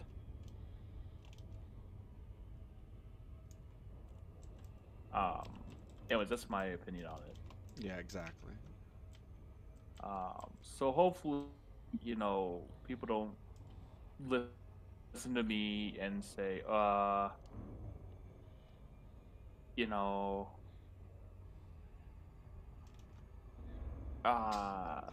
he doesn't know what he's talking about. Sorry, That train of thought got had lost. a thought. Yeah, I got it. But hopefully people aren't listening and going, well, he's just being a dick because it's easy for him, and it's like, no, it's not easy for me at all. I'm frustrated constantly by the fact that I can't just go out and have a game with people and enjoy a day out and stuff like that. Like I'd love to.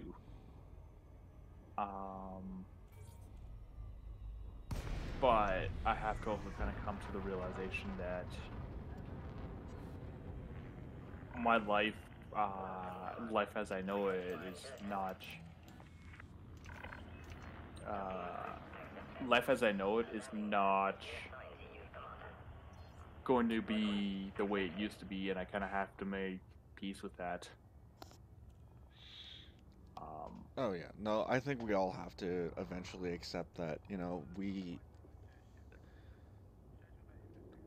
this is not, we're not going to get to the same state that we were 2 years ago. No, Not and anymore. I think, and that's kind of the sad thing is like, do I want to go and live a life where I'm forced to be stuck at home all the time? No, I hate it. It's miserable. It's absolutely deplorable. But at the same time, I just don't think it is viable or absolutely necessary that everybody that you need to tell the entire population to just be like, you're sitting at home, we don't know what this is.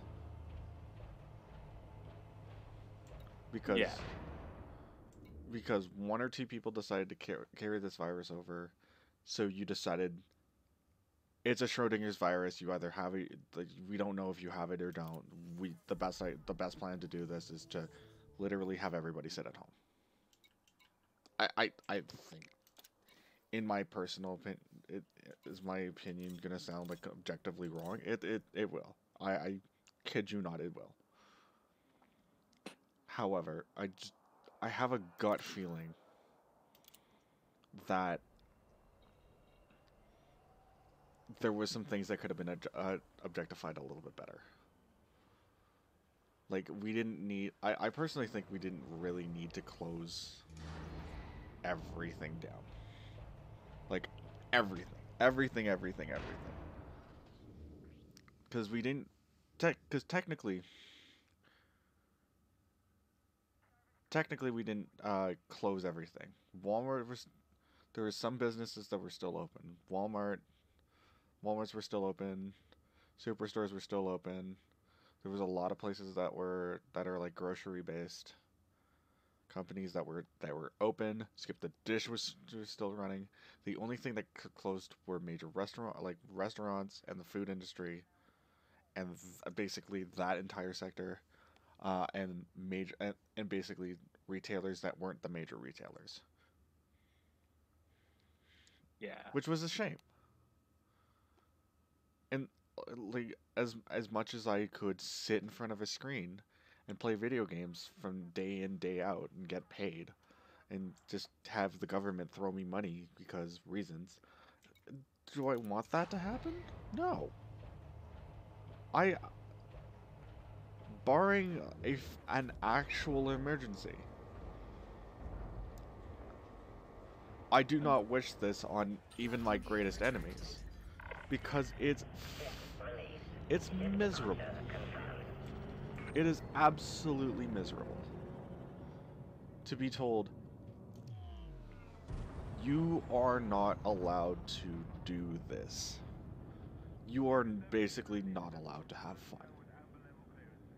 It is absolutely frustrating. It is absolutely annoying to be told, sit here, because we don't know what we're doing. Well, what the fuck? Sorry, I'm looking at my emails. I'm going, what? I thought the public library system sent me an email saying, read your favorite femdom stuff. I'm like, okay. First, what? But it wasn't as bad as I thought it was. This is a quick link below. Yeah, that's fine. Anyways, so the big thing is,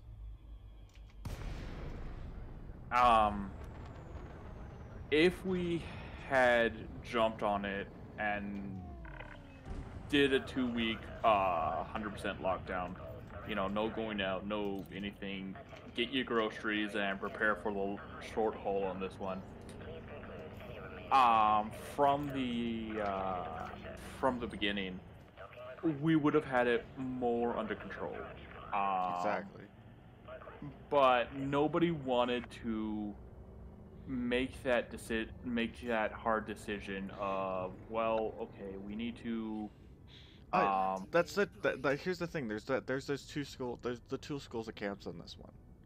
If we did lock it down for 2 weeks, figured out what the heck was going on, and got everybody on board, and just was like, hey, you know, we can start opening things back up. However, you know, there's going to be like this, that, and the other thing that we need to deal with. That's fine. What I'm trying to say is, we can't constantly be fearful. We're like, we can't just constantly be opening and closing things on a whim, right? Like, the first time we had to do lockdown, I think it was like, what? It was only 2 weeks, and then we started easing things off.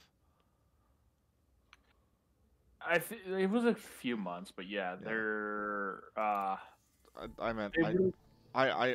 misjudged my timing. I meant to say a few months, but yeah, but it's there was no effort whatsoever put into it, which is the frustrating part. There was a potential for there to be more, for them to actually commit to it, and they chose not to. And I have nothing against us against against these against the something like this. It's just the one thing that bothers me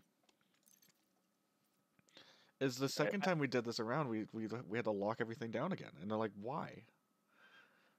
Again, this Is lack. it is 90% because we, as a human being, could not just listen.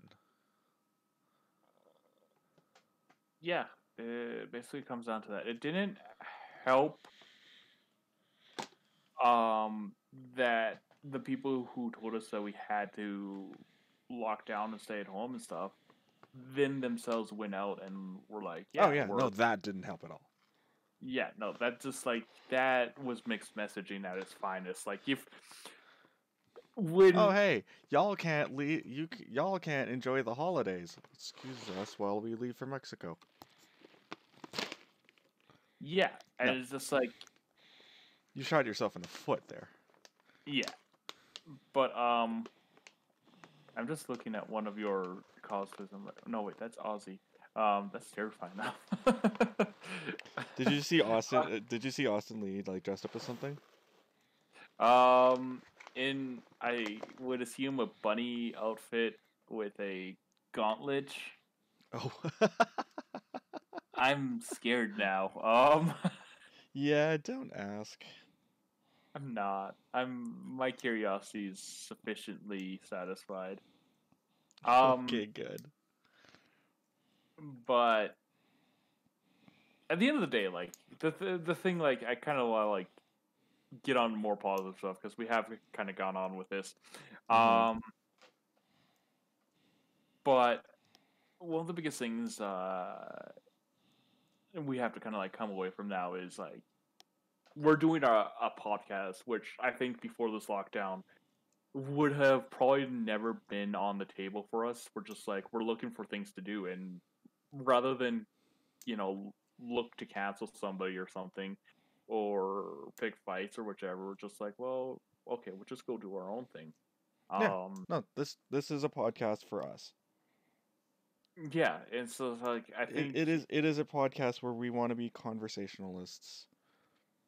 Enjoy the format of talking and having a good discussion over things while at the same time dealing with like lightening the mood of issues that particularly should be lightened too. did you just cock a gun while you were? Yeah, sorry. I thought I saw something and I was getting kind of worried. No, that's fair. I'm just like you're thinking about like going out and shooting people. No, no, no, no, no, no, no, no, no, no, no, no. I really didn't mean to, and I'm pretty sure that I've picked up on the podcast, or picked up on the podcast as well. That wasn't a real pistol. That's an airsoft pistol, by the way. Like just a full hedge. That was an airsoft pistol, and like I thought I saw a bug. Oh, okay. I was like, I'm about to shoot a bug right about now, homie. Like, dude, this thing was huge. You're pulling a Peter Griffin there, just like, damn mosquito, get out of my house. Oh, you know, I know. I was really, it was really tempting.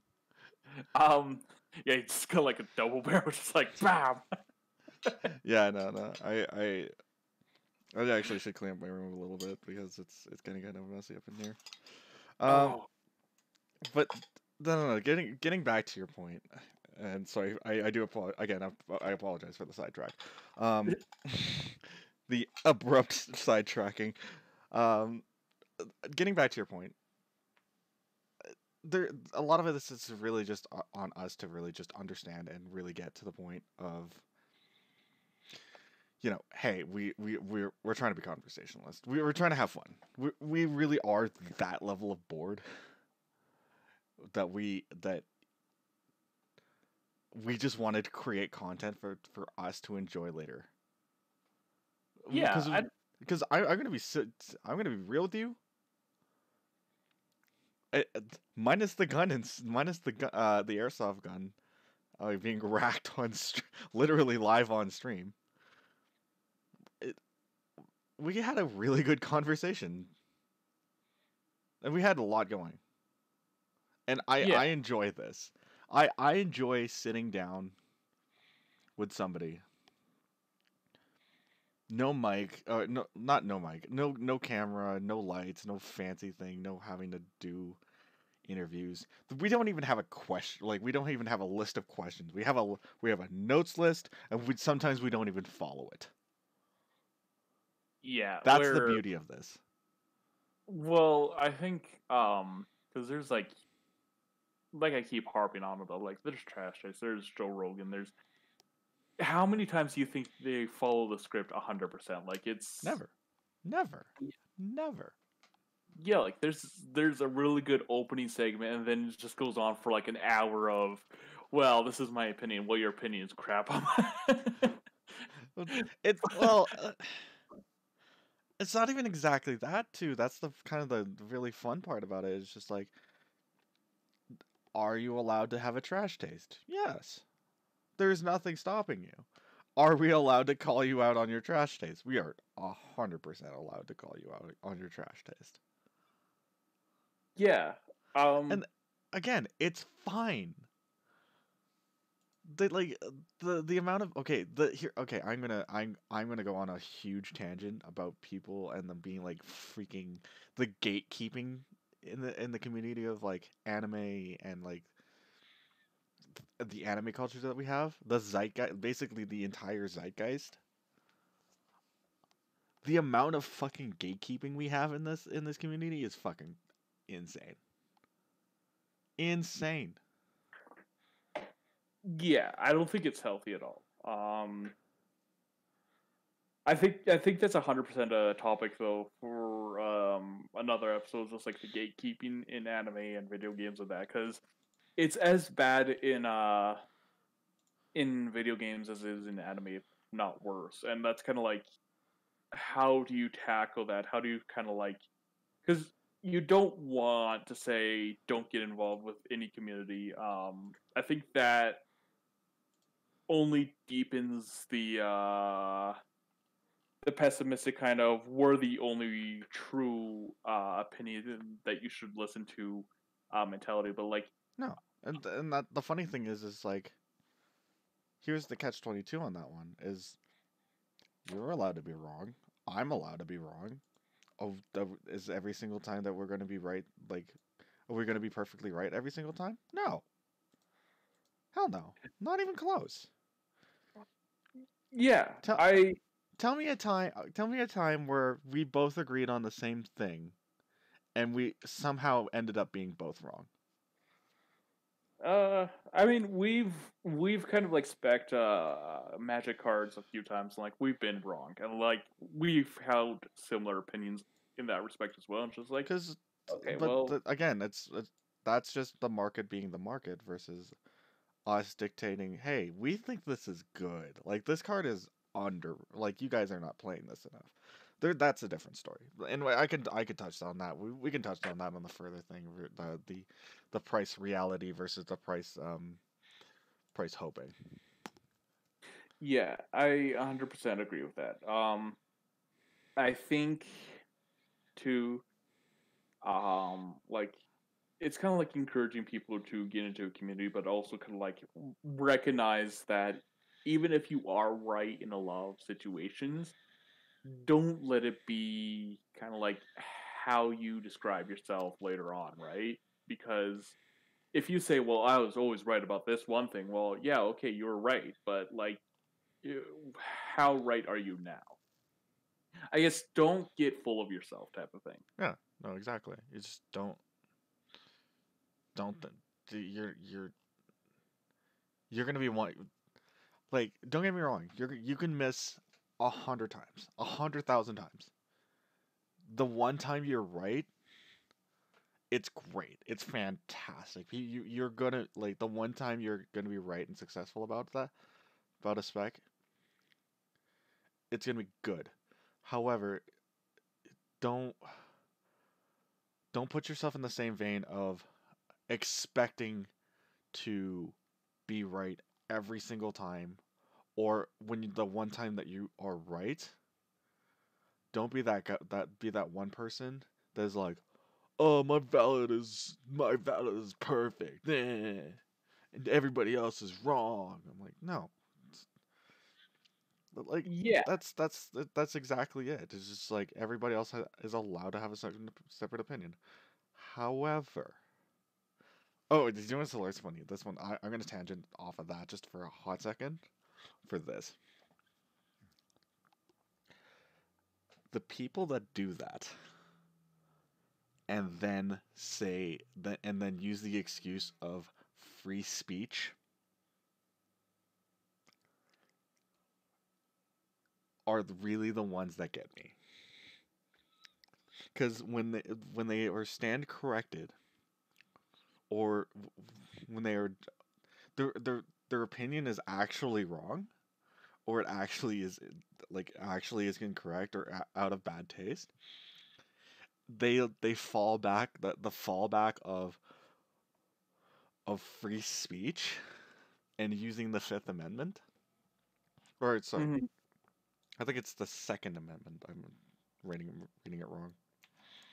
Touching on U.S. politics there. I know. I, sorry, Second Amendment's the right to keep and bear arms. I think it's the fifth. It's either fifth or second. I can't remember off the top of my head. What's the really? Hang on. I'm looking. It's the first. God damn it! It's the First Amendment. Okay. The here the thing is, the First Amendment, and I'm using this. I'm having to use the United States the First Amendment thing here in this context of uh Congress shall make no law respecting of the establishment of religion, or the prohibiting of free exercise thereof, or abridging the freedom of speech, or of the press, or of the right of the people peacefully to assemble, and to petition the governments for redress of grievances. There is a portion in that statement in that First Amendment, basically that, and I'm contexting this a little bit, that yes, you are allowed to have free speech. However, you cannot, as much as you're allowed to free speech, Yeah. there's a point where it starts becoming free speech and starts becoming a hate, as you're trying to aggress somebody, or you're actively trying to piss somebody off, and you can't. Yeah, there is a point where your freedom of speech is precedented by the fact that you're saying something to not only anger a person or offend the person, but you're also trying to instigate violence. It Yeah. may be verbal, but you are trying to instigate violence. Tangent. That's the tangent I want to make right there. Back to what I was saying before. There's nothing wrong of having a wrong opinion. We could be 100% wrong. A lot of us can be wrong 99 out of 100 times. But the one time we get it right, please, please, please tell somebody they got it right. Because if you see the 90, and do you think about it for a second, you see all the 99 times they get it wrong, but the one time they get it right, please applaud them. Mm-hmm. It doesn't take a genius to recognize, hey, you know, this person may be wrong like 99 times, but he has a valid point in this one argument. Like, I'm sorry, but I think a lot of people carry way too much ego when it comes to like politics and stuff like that. That's my whole shtick. Oh no, it's a real issue, and like it's something that kind of like has to be acknowledged before we go before you move forward on that type of thing, Actually, there's a good photo. I just saw a really good photo here. I gotta show this to you. um, but I think having ego, free speech, you just move so it doesn't cover them. Yeah, that's basically it. It's That's like, basically it. please move the protections so that we can just like throw whoever we disagree with in jail. But I think in terms of communities like the anime community and the gaming community and all that stuff, like it's definitely a discussion for another day. But I think Yeah. definitely you have a point about just like um let somebody have that moment of pride where they're right, but also like to the person who is right, like be aware that you're not going to be right 100% of the time. Mm-hmm. And therefore, you know, don't let that be don't let that be kind of like the way that you build your reputation is like, oh, I'm right even when I'm not right. It's just like, well, okay, like, I am right and everybody else is wrong. Is what you're trying to say. yeah, like I don't get the code of personality around people like Shaper Savant and all of them. Like I get that the person has been doing this a long time. Like for a lot of the time, they are But correct. he's not perfect. Yeah, and like I think the thing with it is, I've met a few content creators. Like I've personally interacted with them, Mm-hmm. and the ones that are really enjoyable to talk to are the ones that are like, well, yeah, I don't do everything on my own. There's a lot of people who are in behind the scenes that like nobody ever acknowledges, and I'm appreciative of all their hard work, but at the same time, like there's a kind of like recognition of I'm the guy who's at the front because I'm the personality that people came to see. Mm-hmm. But like I couldn't do this without the people who were behind me. So it's just like, well, you know what? I can respect that. Like you know where your limits are and where your talents lay, and you want to acknowledge like there are people behind you. Like I don't think it's a bad thing for a content creator, like, or even a yeah, like I would call Shaper Savant a content creator at this point. But I don't think No, yeah, definitely. like I don't think for people who are like building a new deck or writing a new book or whichever to be like, yeah, like all of my stuff didn't just come from me. There were people involved in the process that like there are so many that I can't acknowledge, but like I didn't do this on my own because nobody ever does anything 100% on their own. There's usually some modicum of influence. Yeah. Um, No one person is an island. yeah, and like this is why I kind of like have a ton of respect for Bill Gates too. Like he's like I've heard stories where he would go down and like write code with the code monkeys, and like Mm-hmm. that's kind of him acknowledging, you know, I'm not just one of you. I'm a guy who He doesn't always get it. yeah. Um, but like definitely, The good thing is he tried. The good thing is that he actually gave it a very solid attempt to understand the people and not like it's kind of funny because Bill Gates really turned over a huge leaf when because it used to be that whole thing where it was Bill Gates versus it was like Bill Gates and Microsoft versus Apple and it's like Steve Jobs and Apple, right? Like that was the two feud, like that was the quote unquote feud.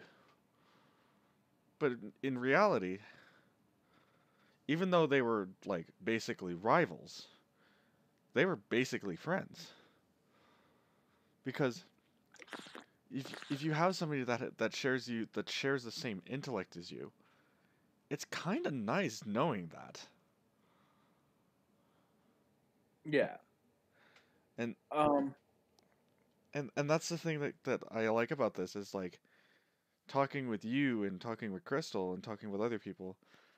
It's nice knowing that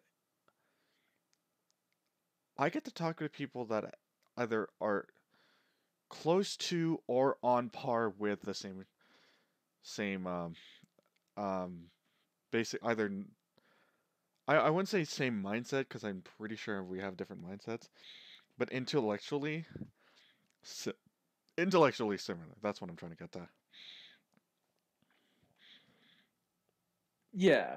And like I said, it's another episode for another day because we're kind of Yeah. like going over our 2 hour limit mark. Yeah. Um. We didn't even touch. I think we touched on food for how much? 30 minutes? Not even.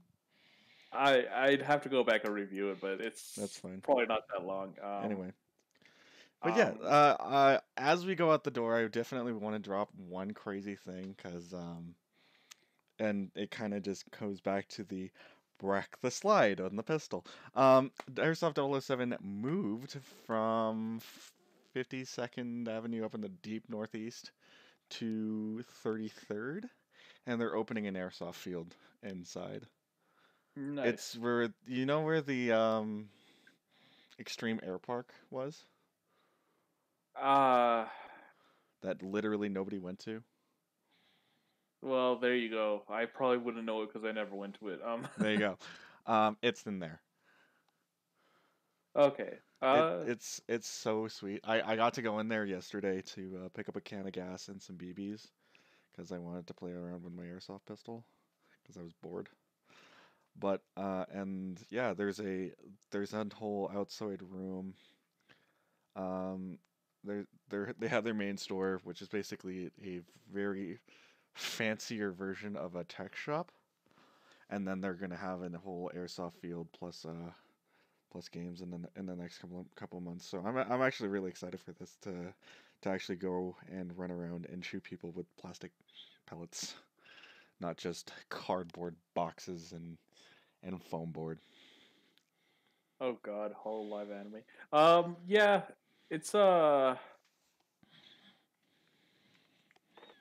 don't know if it's actually gonna happen. But it sounds like they're gonna open up despite health regulations, which I'd be interested to see how that turns out. I'm sure they're gonna open with limited capacity.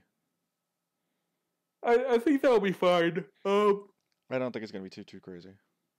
Yeah, but Anyway, I- that's the one thing I wanted to get out the door. Anything you wanted to say before we depart?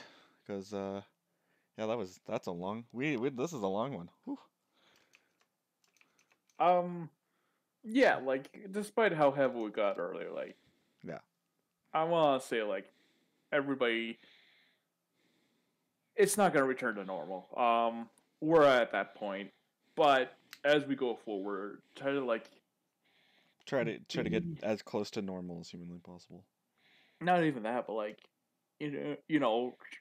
try to keep your chin up because things are going to get better. And if we do more work towards just not trying to ignore health orders, even if the people give them are hypocrites and what have you. Um, don't try to attach a moral rightness or wrongness to the act. Just a kind of species imperative of not necessarily that you have a moral obligation to it, but that you have an obligation as an individual who is sharing this planet with the rest of the world. Is you would you want somebody to come up to you and make you sick and endanger your family and their lives, right? Do it for And the that's- children. I'm sorry. Yeah. I didn't mean to cut you in there, but I was just like I had to make that joke. Do it for the children. Yeah. Do it for the Rock. Do it for the Rock, he says. Lol. I did it for the people. I did it for the Rock. I did it for the memes. All right. But yeah, it's just Yeah. like think about from the perspective of would you want this to be happening to you, and don't let other politics cut in or morality cut in on that. Anyways, that's my tangent. All right. Thank you guys so much for listening to this podcast. If you can, it would be absolutely fantastic to like, share, and subscribe. I know that you'll hear that words all over YouTube and Twitch and whatnot, but it really does help us. Oh, well. Oh, I followed you. It's probably like the worst was- way to promote that- us. Oh, look, he's following his own show. What an egotistical twat. Nah, it's all appreciated. I just forgot I had alerts on, and that's why I kind of cut me off.